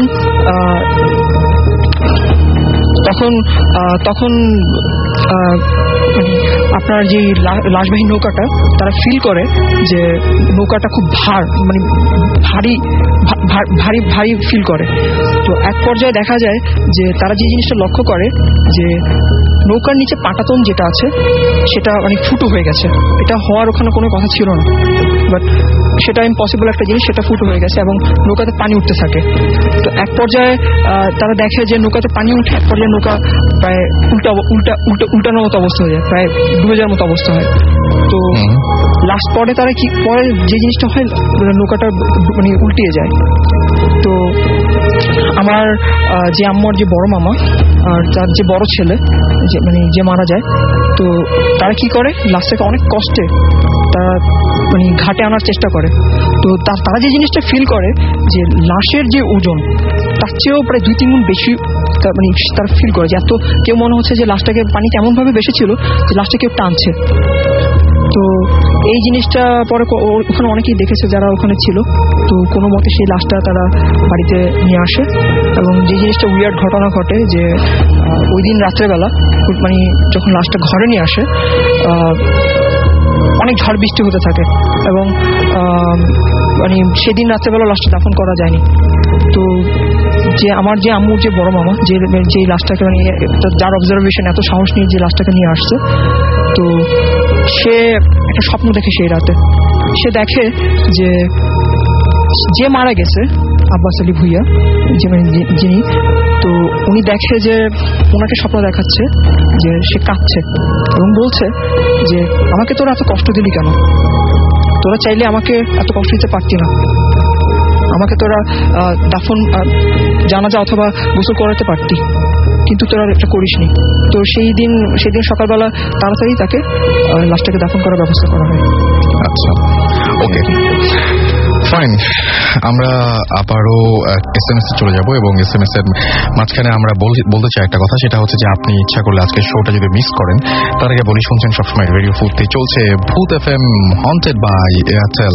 এবং আপনি যদি আমাদের এই শোটা মিস করেন আজকে সামহাউ, তাহলে আমাদের আবারও এই শোটা শুনতে পারবেন। সেটার জন্য আপনাকে যেটা করতে হবে সেটা হচ্ছে আপনার এয়ারটেল নাম্বার থেকে ডায়াল করতে হবে 4040, সিলেক্ট করতে হবে চ্যানেল নাম্বার 22 এবং আপনি তারপরে দেখবেন যে এপিসোডের অপশনগুলো আপনার কাছে আসছে এবং যে এপিসোডটা আপনি শুনতে চান সেই এপিসোডটা আপনি শুনতে পারবেন। And now listeners can get the Bhoot FM tunes as their caller tunes and my tunes from Airtel. Bhoot FM tune code যেটা এখন বাজছে is 92125. You can activate it by sending a SMS এবং SMS-টা করতে হলে আপনাকে যেটা করতে হবে type CT space 92125 and send it to 3123. এই নাম্বারে আপনি সেন্ড করে দিতে পারেন। আমাকে অন্তর SMS করেছেন ফ্রম নাজির মহল্লা থেকে। এছাড়াও আমাকে SMS করেছেন কান্তা বোসপাড়া থেকে এবং আমাকে রাজকুমার SMS করেছেন। এছাড়াও আমাকে SMS করেছেন মুর্তুজা মুন্না মিতু ফ্রম শান্তি নিকেতন থেকে। আমাকে ব্ল্যাক ঘোস্ট রাজশাহী থেকে SMS করেছেন। লিবার্টি টিপু আমাদের SMS করেছেন এবং বলছেন আজকে প্রথম ভূত FM শুনছেন। ফারুক আমাদেরকে নবাবগঞ্জ থেকে SMS করেছেন, নবাবগঞ্জ ঢাকা থেকে, অনেক ভালো লাগছে তার। মিজান সিলেট থেকে SMS করেছেন, প্লিজ আমার SMS-টা পড়বেন এবং তিনি বলছেন রেগুলার তিনি ভূত FM শোনেন। আমাকে শিথিল SMS করেছেন নিকুঞ্জ থেকে, ভাইয়া আজ অনেক এনজয় করছি। আর আমার first SMS Angel Shila from Rajshahi থেকে আমাদের SMS করেছেন যে রাসেল ভাই এ পর্যন্ত অনেকগুলো SMS করেছি, আমি সেগুলো পড়িনি, I am really sorry. Glory আজকের ঘটনাগুলো অনেক ভালো লাগছে তার এবং তার অনেক ভয় লাগছে। এছাড়াও জুয়াদ আমাদের SMS করেছেন আমাদেরকে উত্তরা থেকে এবং আপনারা যারা SMS করতে চান তারা আপনাদের এয়ারটেল নাম্বার থেকে বা অন্য যে কোনো নাম্বার থেকে লিখে ফেলুন SHOUT শাউট স্পেস আপনার নাম স্পেস আপনার মেসেজ পাঠিয়ে দেন 9840 নাম্বারে। আমরা ছোট্ট একটা ব্রেক নিব এবং ব্রেকের পরে আবারও ফিরে আসছি। স্টে টিউন টু রেডিও ফুর্তি অ্যান্ড ডোন্ট স্টপ দ্য ফুর্তি। শুনছেন সবসময় রেডিও ফুর্তি আর চলছে ভূত FM হন্টেড বাই এয়ারটেল। সাথে আছে রাসেল, আমার সাথে আছে মাসুম এবং আজকের অতিথিরা তারা একের পর এক দারুণ দারুণ সব ঘটনা বলে যাচ্ছেন এবং আমরা চাইবো যে আপনারাও এরকম আরো ভালো ঘটনা আমাদের কাছে পাঠিয়ে দিন এবং সেটার জন্য আপনাকে যেটা করতে হবে আমাদেরকে ইমেইল করতে হবে আপনার নাম, ঠিকানা এবং ফোন নাম্বার সহ। আমাদের ইমেল অ্যাড্রেসটি হচ্ছে ভূতfm BHOOTFM@radioforti.fm। এখানে আপনি ইমেল করতে পারেন আপনার সেই ঘটনাটি।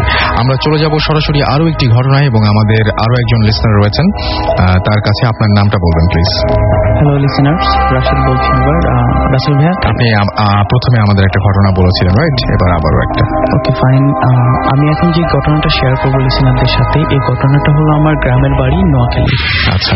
তো নর্মালি আমরা তখন গ্রামের ব্যাক করেছি এবং এটা আমার কলেজ লাইফের ঘটনা ছিল, 2002 ঘটনা। তো আমি একদিন বিকাল নাগাদ আমি বাড়ি থেকে একটু বাইরে বের হয়েছিলাম এবং সেটা একটু দূরে চলে গিয়েছিলাম। তো যে ওই সময় যেহেতু মোবাইলের কোনো অপশন ছিল না, সো আমাকে তাড়াতাড়ি বাসায় ব্যাক করতে হবে, নাহলে সবাই চিন্তা করবে বাসায়, চিন্তা করবে আব্বু আম্মু। তো নর্মালি আমি যখন এটাই ফিল করছিলাম যে আমাকে তাড়াতাড়ি ব্যাক করতে হবে, সো আমি ওই সময়টা ভাবছিলাম যে আমাকে যত দ্রুত সম্ভব আমাকে পৌঁছানো দরকার। তো সামহাও এদিক সেদিক করে আমার সেটা মোটামুটি 9টা-10টা ছুঁয়ে গেছে যখন আমি আমার বাজারে আসছি। আচ্ছা। তো গ্রামের বাড়িতে নর্মালি যেটা হয় সেটা হলো 8টা-9টার সময় কিন্তু সবকিছু ক্লোজ হয়ে যায়, আর ওই 10টা-11টা গ্রামের জন্য টোটালি একটা সাইলেন্ট মোড হয়ে যায় সেটা। যাই হোক, আমি 10টায় যখন আসলাম আমার বাজারে, সেটা তখন সেখান থেকে আমার গ্রামটা মোটামুটি 3 কিলোর মতো দূর ছিল, যেটা আমার 2টো গ্রাম ক্রস করে দেন আমার গ্রামে যেতে হবে। তো নর্মালি যেটা হয় গ্রামের মধ্যে সেটা হলো রাস্তাগুলো ঝোপঝাড় থাকে, বাঁশ থাকে এবং কবরস্থান থাকে রাস্তার পাশেই, এবং পারিবারিক ভাবে হয়তো অনেকে দাফন করে। পারিবারিক ভাবে সবাই সবার নিজেদের জায়গার মধ্যে নিজেদের মতো করেই দাফন করে। সো আমার বাজার থেকে আমার বাড়িতে গিয়ে পৌঁছানো পর্যন্ত রাস্তাটা এই টাইপের অনেকগুলো বিষয় ছিল যেটা আমি নিজেই ফিল করছিলাম, যেটা আমার জন্য অনেক বৈদিক হবে, আমি ভয় পাবো আমার গিয়ে পৌঁছাতে। তো আমার অনেকক্ষণ ওয়েট করলাম বাজারে, আমি কারোর জন্য আমি কাউকে পাইনি আনফরচুনেটলি। যখন কমপ্লিট আমি ফিল করলাম যে না এবার আমার যেতেই হবে, তো বিসমিল্লাহ পড়ে দোয়া দরুদ পড়ে আমি স্টার্ট করলাম। তো স্টার্ট যখন করেছি সময়টা ছিল হেমন্তকাল আর চাঁদনি প্রসর রাত ছিল, অনেক দূরের বিষয়গুলো আমি খুব স্পষ্ট দেখতে পাচ্ছিলাম তখন। আর অনেক দূরের বিষয়গুলো যেমন দেখতে পাচ্ছিলাম, সেই সাথে এটাও দেখছিলাম যে আমি যে হাঁটছি আমার ছায়াটাও আমি দেখছি। চাঁদনি প্রসর রাত ছিল। ওকে ফাইন, দেন আমি হাঁটছি, এবার হাঁটতে হাঁটতে আমি একটা গ্রাম ক্রস করলাম। তো সেই গ্রামটা ক্রস করার সময় আমার কোনো সমস্যা হয়নি। আর আমি তখন ফিল করছিলাম যে আমি ঠিকঠাকভাবে যাতে পৌঁছাতে পারি এবং আল্লাহর কাছে দোয়া করতেছিলাম যে আল্লাহ, এই টাইপের যদি কোনো কিছু থাকে অ্যাটলিস্ট আমার সামনে যাতে না পড়ে, তুমি আমাকে ভালোভাবে একটু পৌঁছার সুযোগ দাও। অনেক ভয় পাচ্ছিলাম। একটা গ্রাম ক্রস করলাম, দেন সেকেন্ড যে গ্রামটা, সেই গ্রামটা থেকে আমার গ্রামে পৌঁছা পর্যন্ত এই রাস্তাটুকু অনেক বাঁশঝাড় ছিল, অন্ধকার ছিল, ইভেন দুপাশে বলতে গেলে কোনো বাড়ি ছিল না এবং কবরস্থান ছিল। তো আমার জন্য যেটা রিয়েলি টাফ ছিল এটা ক্রস করাটা, আমি যেটা হাস্যকর বিষয় ছিল বাট ওই সময় আমি করেছিলাম, যখনই একটা ঝোপ আসতো, বাঁশঝাড় আসতো, কবর আসতো, আমি তখন কিছুক্ষণ ওয়েট করতাম, ওয়েট করে আমি একটা দৌড় দিতাম। দৌড় দিয়ে আমি ওটা ক্রস করে চলে আসতাম। এটা ভয়ের কারণে? এটা ভয়ের কারণে। তো দেন আমি ওটা যখন ক্রস করলাম আমার গ্রামের দিকে ঢুকবো, যেটা আমার গ্রামের সীমানা শুরু, তো ওখান থেকে আমার একদম টোটালি খালি ছিল সবকিছু, চাঁদনি প্রসর আমি দেখছি ভালোভাবে। এবার আমি নর্মালি হাঁটছি। তো নর্মালি যখন হাঁটছি, তো আমার গ্রামে ঢুকার ফার্স্ট যে অপশনটা সেটা হলো আমার ফ্রেন্ডের রাস্তার বাম পাশে আমার ফ্রেন্ডের একটা পুকু বাড়ি করেছিল, যারা ঢাকায় থাকতো, একমাত্র ঈদের সময় তারা বাড়িতে যেত। আচ্ছা। তো আমি যখন আসতেছিলাম বাড়িটা ফাঁকা ছিল, বাড়ির আশেপাশে কোনো গাছ ছিল না।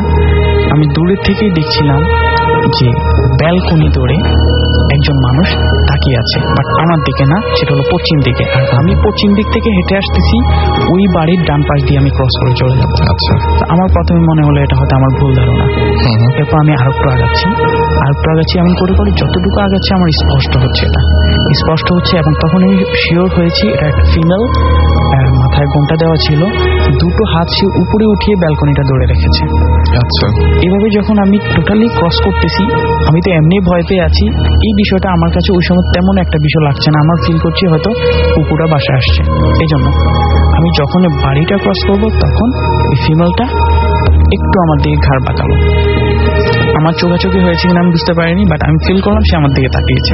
তার সাথে সাথে আমি খুব দ্রুত পা চালানোর পর আমার এখানে কোনো ফিল হয়নি। আমার ফিলিং একটাই যে আমার সামনের মোড়গুলো, বাজারগুলো পার হতে হবে।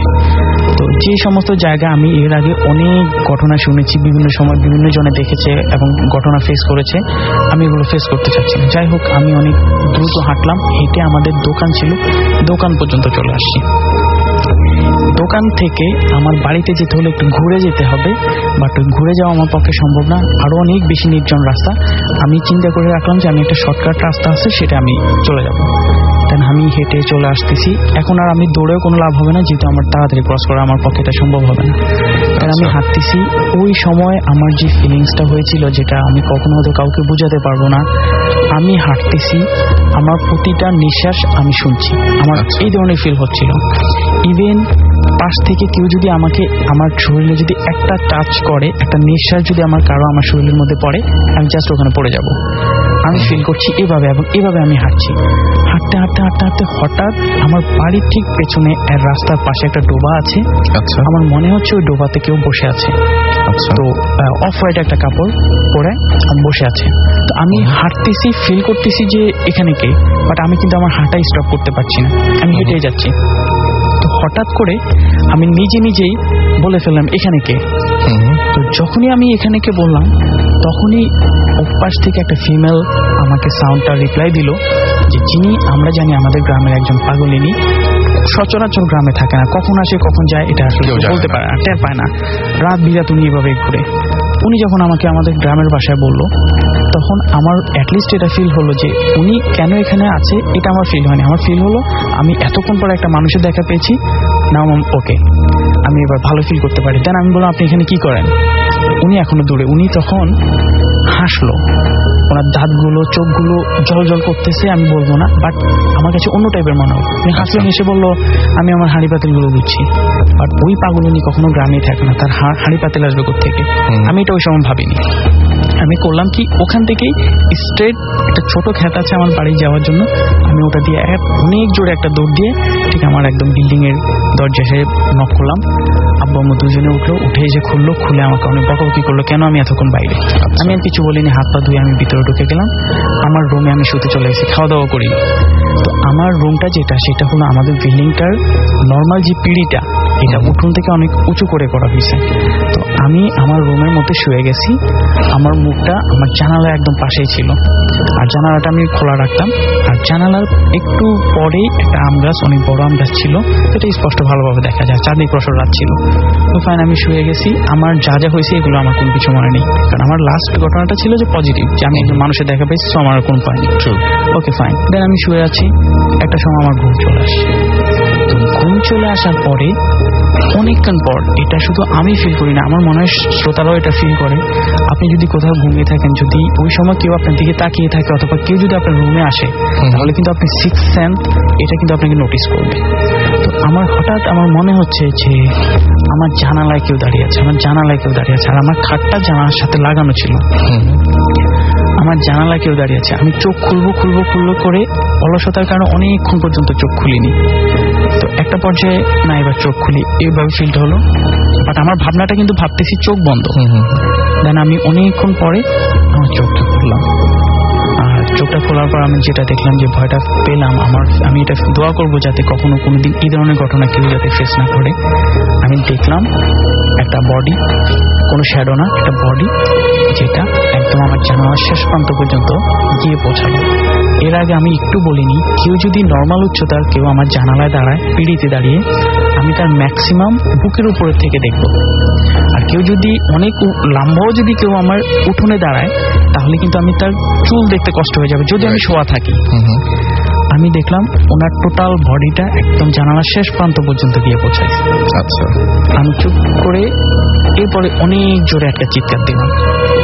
চিৎকার দেওয়ার সাথে সাথে আমার আব্বু আম্মু আমার অপোজিট রুম থেকে দৌড়ে আসছে।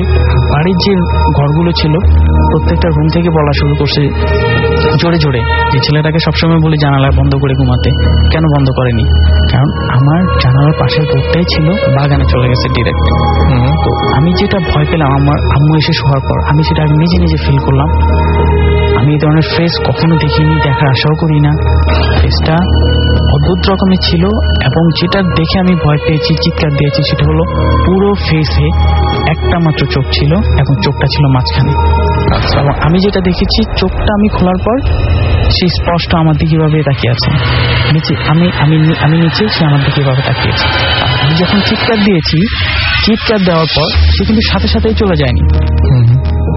চিৎকারটা সে বুঝতে পেরেছে, বুঝতে পারার পর আমি দেখলাম সে নেমেও গেল না, কিচ্ছু করলো না, সোজা সে চলে যাচ্ছে ভাসমান অবস্থায় আম গাছের দিকে।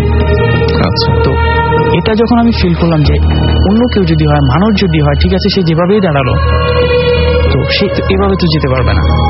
আম্মা আমার কাছে কোনো কিছু জানতে চায়নি, জানালা বন্ধ করে দিল, আমি আর কোনো কিছু বলিনি। সকাল হলো, আম্মা পরের দিনে আরো ঘটনা শুরু হলো। আম্মা করলো কি, সকালবেলা আমাদের আলমারির কাছে সামনে কোরআন শরীফ পড়তেছে। তো আম্মা সবসময় আমাকে বকাবকি করে, কোরআন শরীফ পড়, কোরআন শরীফ পড়। আমি নামাজ পড়ে কোরআন শরীফ আর পড়বো না ফিল করলাম, জাস্ট অজিপা পড়বো। আলমারি থেকে আমি দাঁড়িয়ে অজিপা নিলাম। অজিপা নেওয়ার পরে, যেটা আমার কখনো হয়নি, অজিপা নিয়ে আমি ব্যাক করলাম, জাস্ট পিছনে ফিরলাম। পিছনে ফেরার পর পুরো আলমারি আমার পিঠের উপরে। এরকম একটা দুর্ঘটনা ঘটেছে? হ্যাঁ, পুরো আলমারি আমার পিঠের উপরে। আমার সাথে সাথে চিৎকার দিল, সবাই আসলো, সবাই আলমারি উঠিয়ে ধরলো। তো এরপর আমি চললাম, আমার কোনো ক্ষতি হয়নি।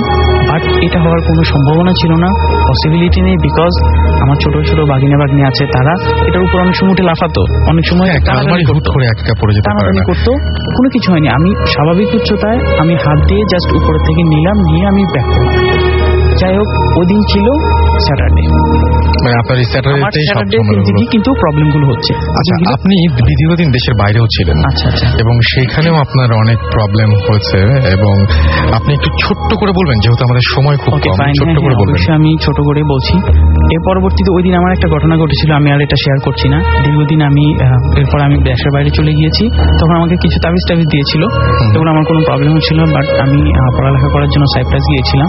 তো ওই সময় আমার তাবিজ এগুলো আর আমার অতটা ফিল ছিল না। তাবিজ যে কেন আমি লস্ট করেছি। যাই হোক, একটা সময় ছিল, ওটা সামার হলিডের পরে, শীতের আগে মুহূর্তে, যেটা আর কি, সেটা হলো ওই সময় আমাদের ওখানে আমরা যারা স্টুডেন্ট ছিলাম, পার্ট টাইম জব করতাম, আমাদের কিছু কাজের প্রবলেম হতো। তো আমি অনেকদিন থেকে আমার এক বড় ভাই আমাকে বলতেছিল যে তুমি ভিলেজ এরিয়াতে যাবা কিনা, ওখানে এক ধরনের ফার্ম আছে, শিপ ফার্ম, ছাগলের ফার্ম, ওগুলোতে তুমি একটা পার্ট টাইম জব করে আসতে পারবা কিছুদিন, 1-2 মাস। তা আমি লাস্ট পর্যন্ত দেখলাম যেহেতু আমার কোনো অপশন নেই, সো আমার ওখানে যাওয়া দরকার। ওকে আমি গেলাম। নর্মালি ভিলেজগুলো হয় সিটি থেকে অনেক দূরে, আর ভিলেজ থেকে ফার্মগুলো আরো অনেক দূরে হয়, সাধারণত প্রত্যন্ত এলাকায়, যেখানে অনেক বন টাইপের থাকে, এবং ওখানে হয়। আমি যখন ওখানে যাচ্ছি, আমি জেনে যাচ্ছি ওই বাড়িতে, ওই ফার্মে আরো কয়েকজন লোক থাকে, এটা জেনে আমি গেলাম। আচ্ছা। তো আমি যখন ওখানে যাচ্ছি, তখন সন্ধ্যা হয়ে গেল। সন্ধ্যা হওয়ার পরে দেন আমাকে আমার যে ফার্ম মালিক ছিল, উনি আমাকে ওনার গাড়ি করে আমাকে ভিলেজ থেকে নিয়ে যাচ্ছে। তো ভিলেজ থেকে নেওয়ার সময় আমি দেখলাম এটা বিস্তীর্ণ বনাঞ্চল, ঝাউ গাছ আর ঝাউ গাছ, সবকিছু পার হয়ে দেন উনি ওনার ওই বাড়িটার সামনে এসে দাঁড়ালো। খুলে আমাকে সেকেন্ড ফ্লোরে উঠে দিল, এখানে তুমি ঘুমাবা। তখন আমি কোশ্চেন করলাম যে বাকিরা কোথায়? তখন উনি বললো যে বাকিরা আছে, তুমি ঘুমিয়ে পড়ো। ওকে ফাইন, আমি কোনো কোশ্চেন করিনি। আমি শুয়ে গেলাম এবং আমি ওনার গাড়ি স্টার্ট নিতে শুনলাম উনি চলে গেছে। তো আমি মোটামুটি ঘুম টাইপের আমার চলে আসছে। ঘুম টাইপের চলে আসার পর মাঝরাতের পরে হবে হয়তো, এই সময় হঠাৎ একটা আওয়াজ আসলো বাইরের থেকে।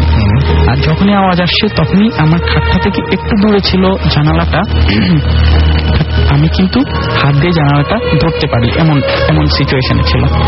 আমি একটু জানালাটা সরালাম, ফাঁক করার পরে দেখলাম নিচে, আমি যে ফার্মে কাজ করতে আসছি, ওই ফার্মের যে ছাগলগুলো, ওগুলো একদিক থেকে সারিবদ্ধ হয়ে বের হয়ে যাচ্ছে। আচ্ছা। আর বের হয়ে যখন যাচ্ছে, আমি চিন্তা করলাম এগুলো কোন দিকে যাচ্ছে। তখন দেখলাম এগুলো সোজা সামনের দিকে চলে যাচ্ছে, এবং একটু দূরেই একটা সাদা টাইপের বাড়ির মতো দেখা যাচ্ছে। আর প্রত্যেকটা ছাগল মানে একজনের পিছনে একজন এভাবে করে সারিবদ্ধভাবে চলে যাচ্ছে।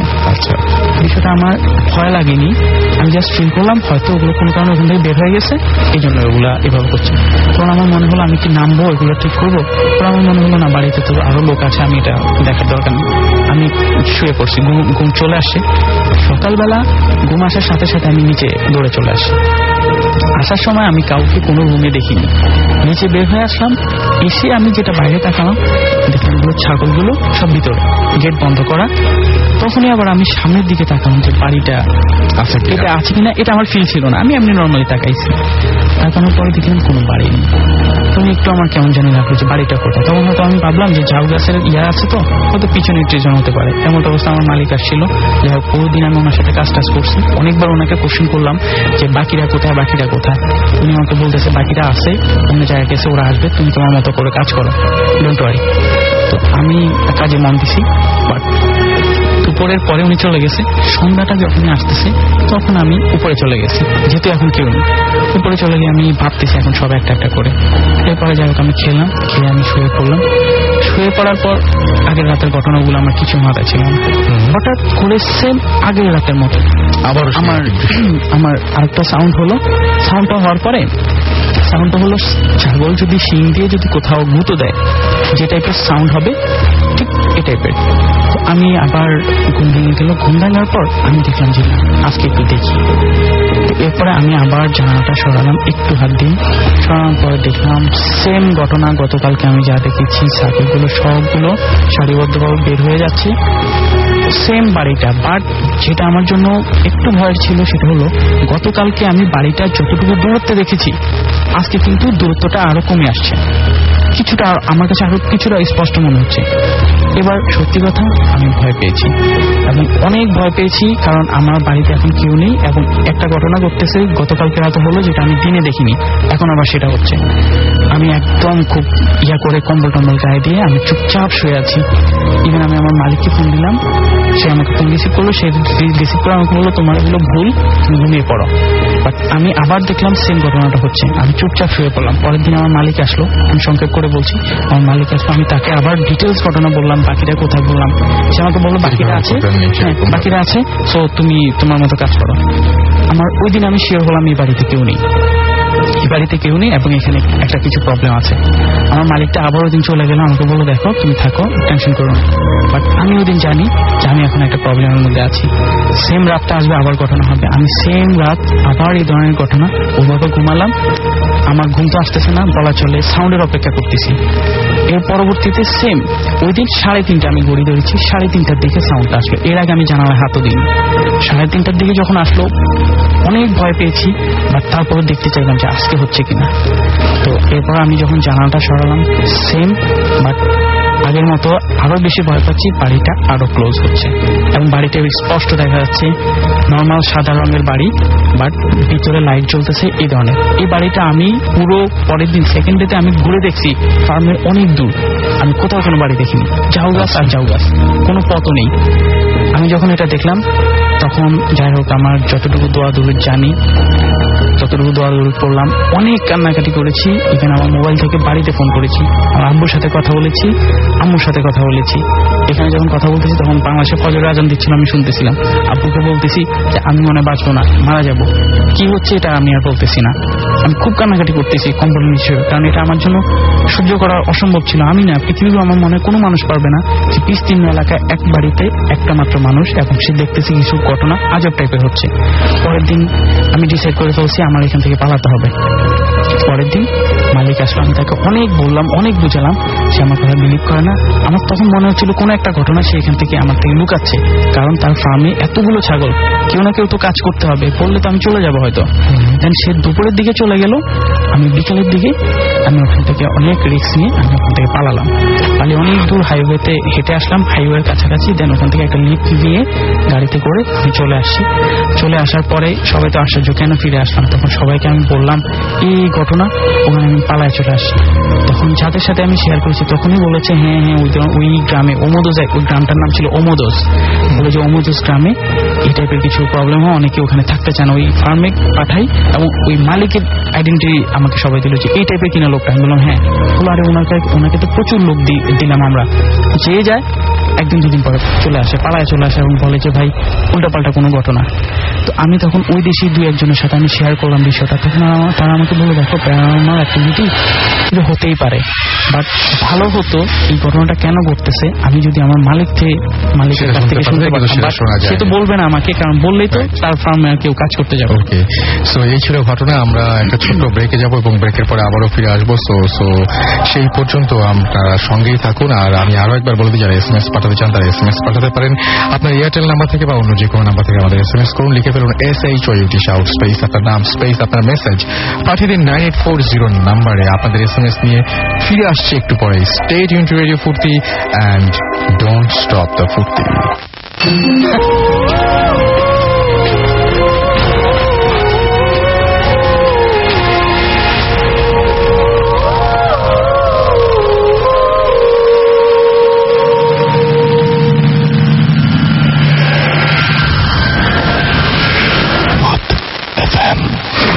Haunted by Airtel.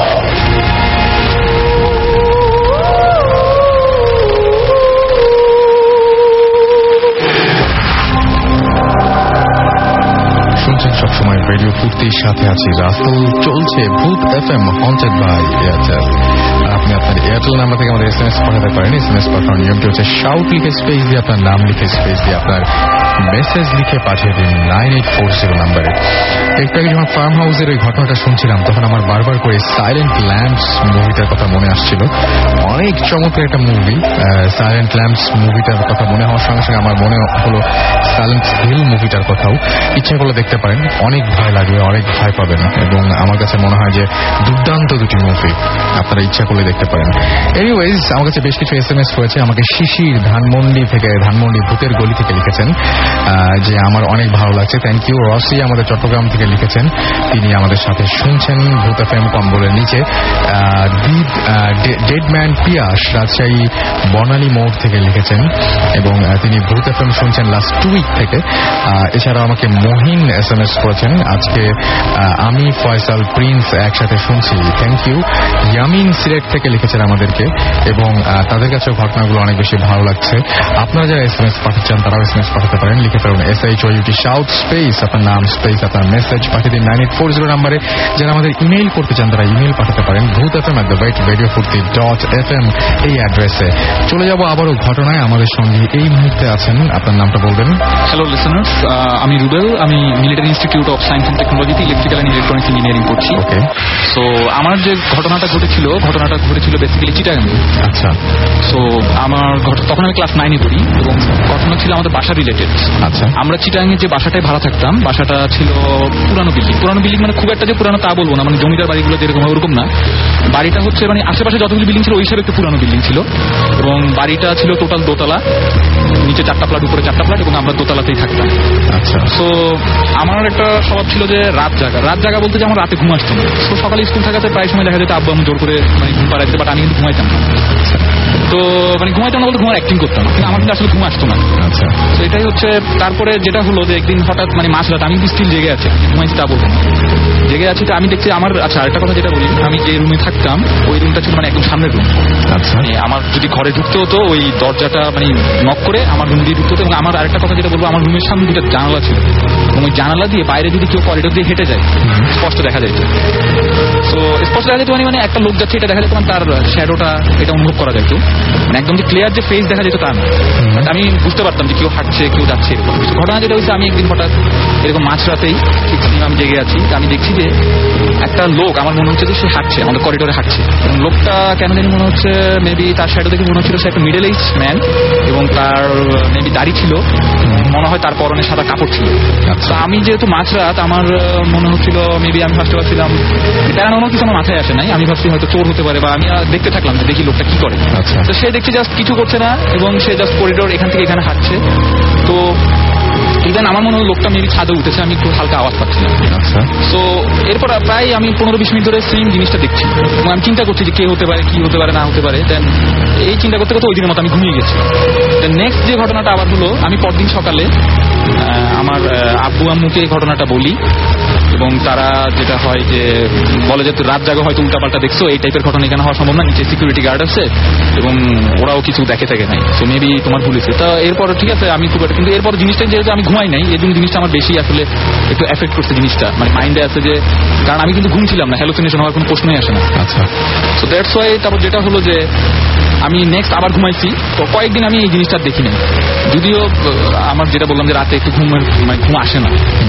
তো নেক্সট এই জিনিসটা আমি আবার দেখলাম, এবার দেখলাম আরেকটু ভয়ঙ্কর ভাবে দেখতে সেম ছায়া, সেম এইজ পিপল, এবং সে সেম সিস্টেমে করিডোরে হাঁটছে, আমি ছায়াটা স্পষ্ট দেখছি, এবং এবার দেখছি যে ছায়াটা একটু কেমন যেন মনে হচ্ছে আমার দরজার দিকে আসছে, এবং আমি হালকা নক অনুভব করছি। এরপর আমি খুবই ভয় পেয়ে যাই, যেহেতু দরজা আমি হালকা নক পাইছি, আমি সাথে সাথে ভিতর রুমে আব্বু ছিল, আব্বু আমাকে ডাকার পর আব্বু সাথে সাথে, উনি একটু সাহসী প্রকৃতির মানুষ, আর এইসব বিশ্বাস মানে প্যারানর্মাল বা সাথে সাথে টর্চ নিয়ে বের হয়ে গেলেন, বের হয়ে আশেপাশে মোটামুটি পুরো করিডোর এবং ইভেন ছাদে পর্যন্ত উঠেছে। নিচে আমাদের সিকিউরিটি গার্ড ছিল, ওনাকে বলা হয়ে, মানে ওনার যদি ডিউটি করার কথা, উনি আধঘুম অবস্থায় ছিলেন মাঝরাতে, উনি বললেন যে স্যার আমি কাউকে দেখিনি, এবং নিচে আমাদের যে মেইন গেট ওটা স্টিল তখনও তালা মারা। সো আব্বু বলছে যে তুমি কাউকে দেখো না, যদি কাউকে দেখে থাকো এত তাড়াতাড়ি ওনার পক্ষে মানে এইভাবে ভ্যানিশ হওয়া পসিবল না। আমি বলছি আব্বু স্টিল আমি তোমাদেরকে ডাকার আগে পর্যন্ত আমি মানে জিনিসটা অবজার্ভ করছি।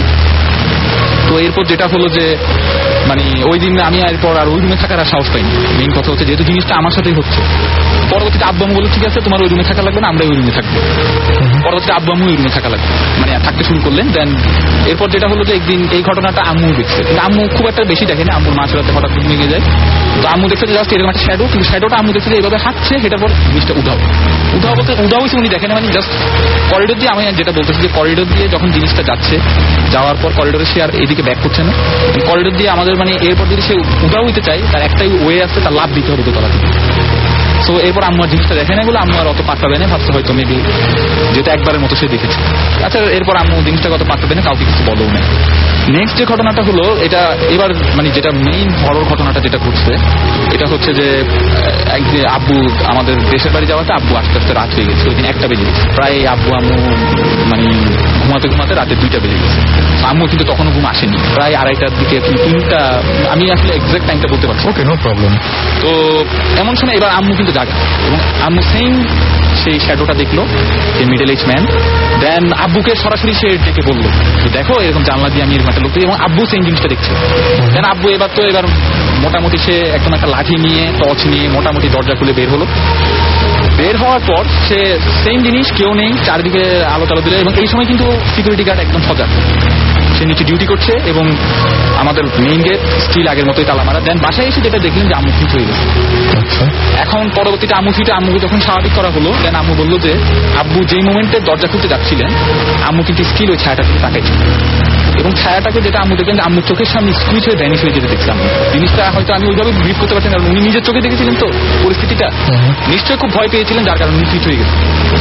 পরবর্তীতে যেহেতু এবার সরাসরি দেখা হয়েছে, দেন আমরা আমাদের যে বাড়ি ওয়ালি, উনি কিন্তু ওই বাসায় থাকতেন, উনি মাসে মাসে এসে ভাড়া নিতে আসতেন, ওনাকে বলা হয়েছে ঘটনাটা।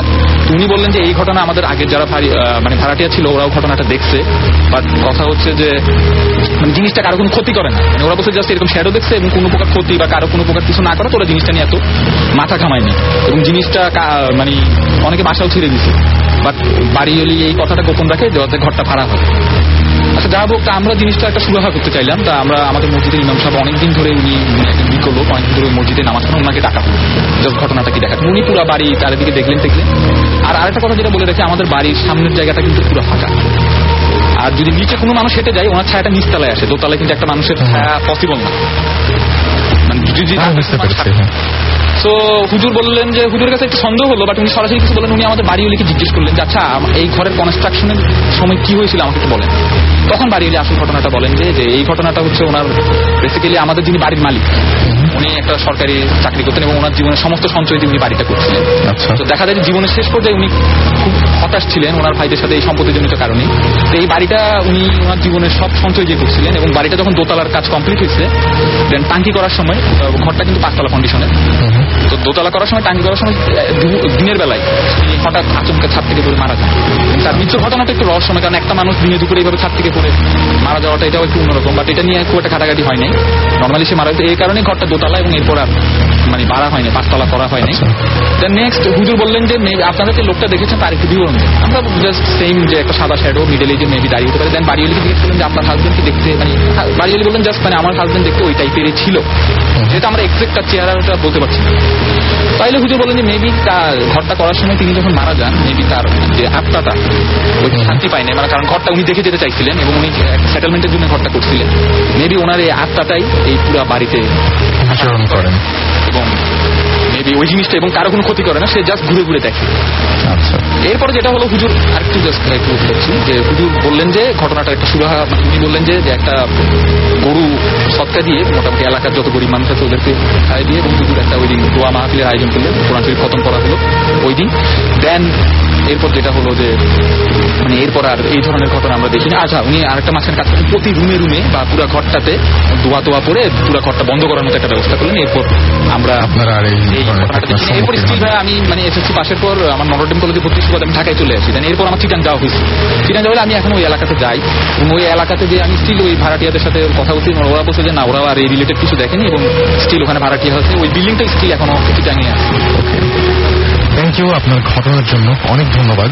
আমাদের কিছু SMS চলে এসছে মাঝখানে। আমাকে গ্লোরি সেগুনবাগিচা থেকে SMS করেছেন, এছাড়া আমাকে SMS করেছেন জিয়াউল মোল্লা এবং তিনি SMS করেছেন আমাকে রাজশাহী থেকে।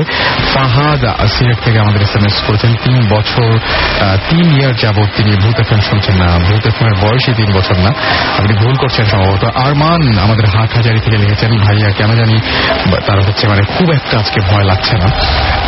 আমি যেটা বলবো যে যদি ভয় না লাগে তাহলে একটা কাজ করতে পারেন, সেটা হচ্ছে যে আমাদের কিছু ভয়ের ঘটনা পাঠিয়ে দিতে পারেন, কারণ আমাদের পুরোপুরি নির্ভর করতে হয় আপনাদের উপরে। নিম আমাদের SMS করেছেন, এছাড়াও আমাদের SMS করেছেন খিলগাঁও থেকে আবরার, এছাড়া আমাদেরকে SMS করেছেন তন্ময়, SMS করেছেন আমাদেরকে দেখতে পাচ্ছি পলি লাস্ট 2 উইক তিনি ভূত FM শুনছেন।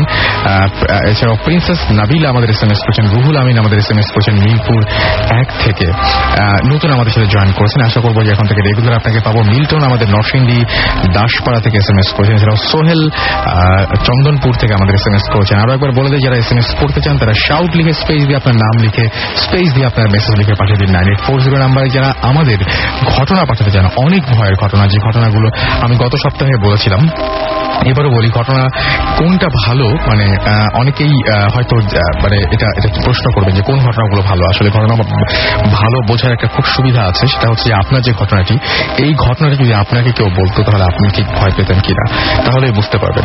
বাট আমরা মানে এটা একদমই সত্যি যে আমরা সবচাইতে সেরা ঘটনাগুলো তুলে নিয়ে আসি। সুতরাং আপনার ঘটনা যদি ভালো হয় ডেফিনেটলি আপনার ঘটনা আমরা পড়বো এবং আপনি স্টুডিওতে উপস্থিত থাকবেন।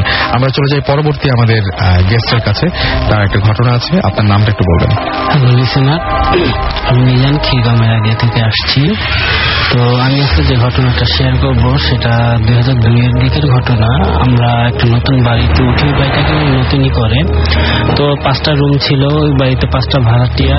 আমরা লাস্টে উঠি, তো উঠার সময় আমরা ওই বাড়ির কেয়ারটেকার ছিল, বাড়িয়াল ওই বাড়িতে থাকতো না। কেয়ারটেকারকে জিজ্ঞাসা করি যে ভাই এই বাড়িতে ঠিক মতো পানি গ্যাস এগুলো থাকে কিনা। উনি বললো ঠিক আছে সব ঠিক মতো থাকে। তো আমরা ওঠার পরে 1 মাস ঠিক মতোই সব ছিল। 1 মাস পর থেকেই সমস্যা সৃষ্টি হইল, পানি ঠিক মতো আসতো না।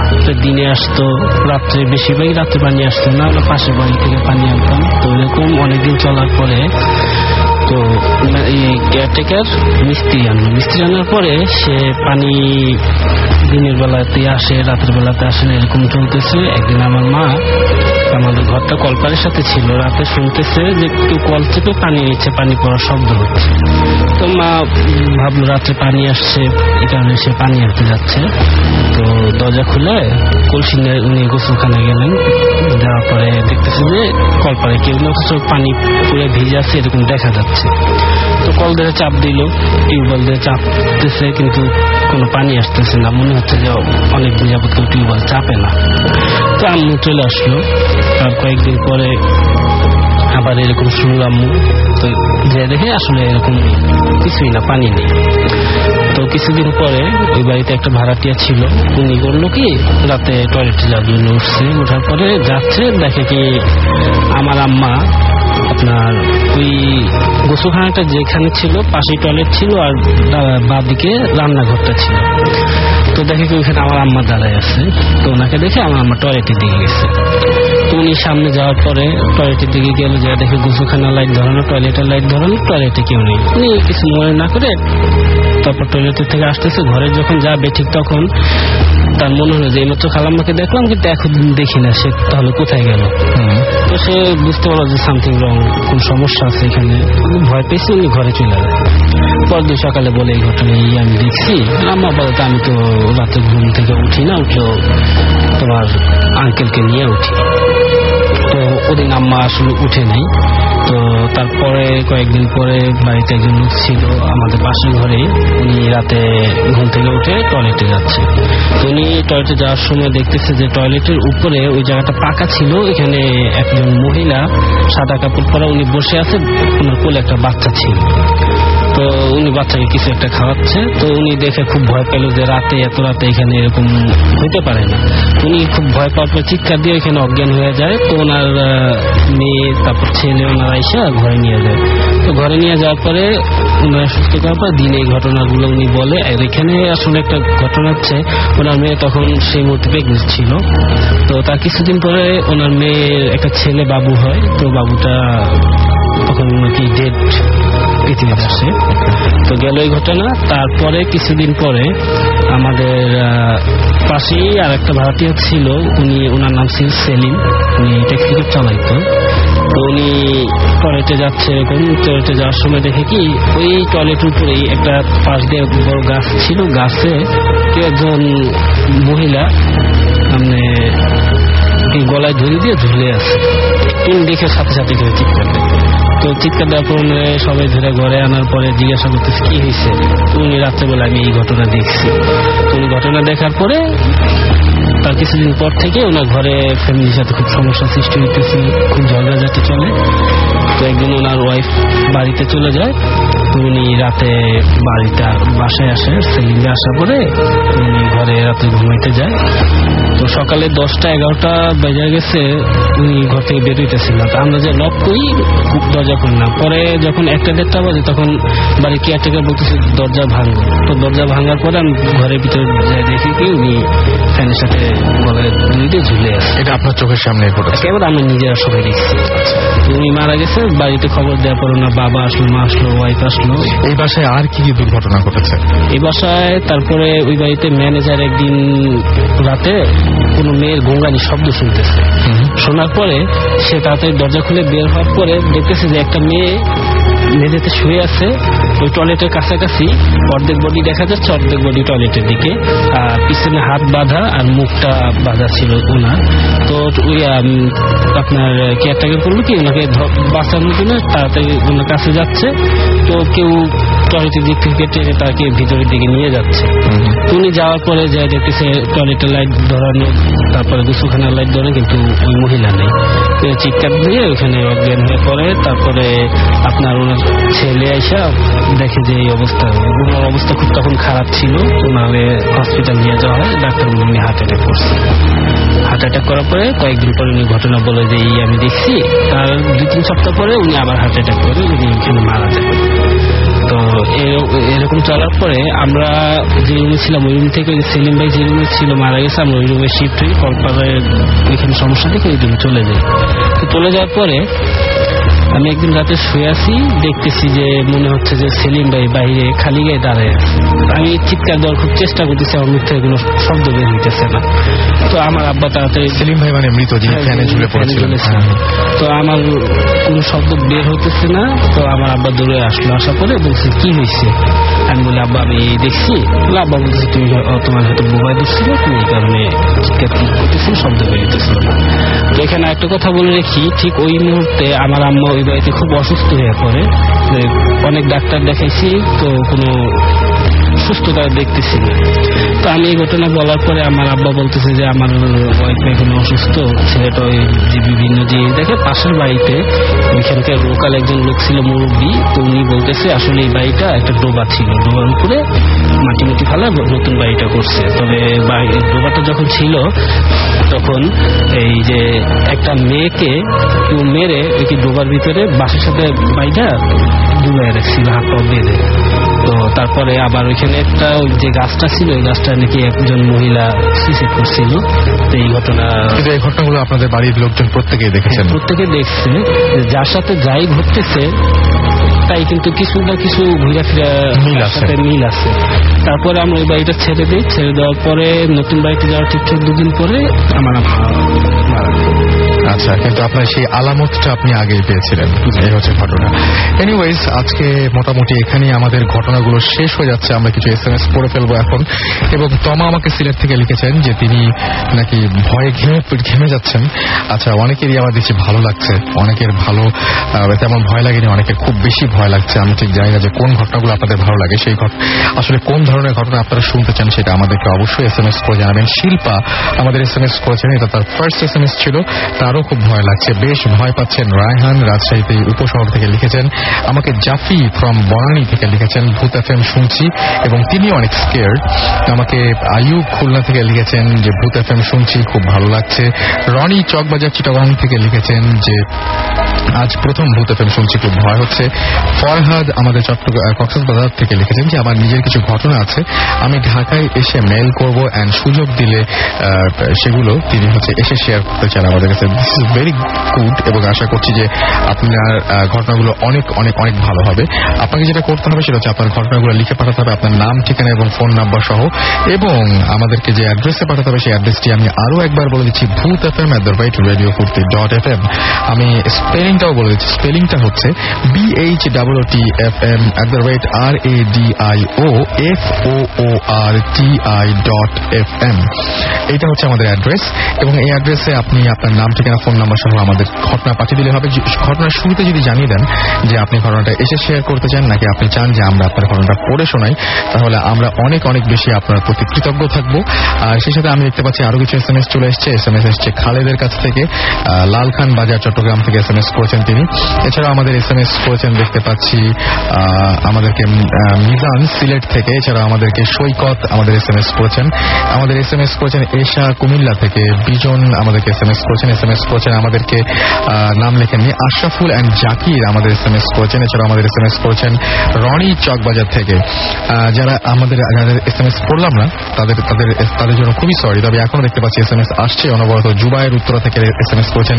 তামান্না আমাদের SMS করেছেন, বেশ ভয় পেলাম লিখেছেন। বাঁধন বাগদা থেকে আমাদের SMS করেছেন। তাশিক আমাদের SMS করেছেন। লাস্ট ভূত FM কথা তিনি এখনো ভুলতে পারছেন না, তারা অনেক ভয়ঙ্কর ছিল সেটা বলেছেন।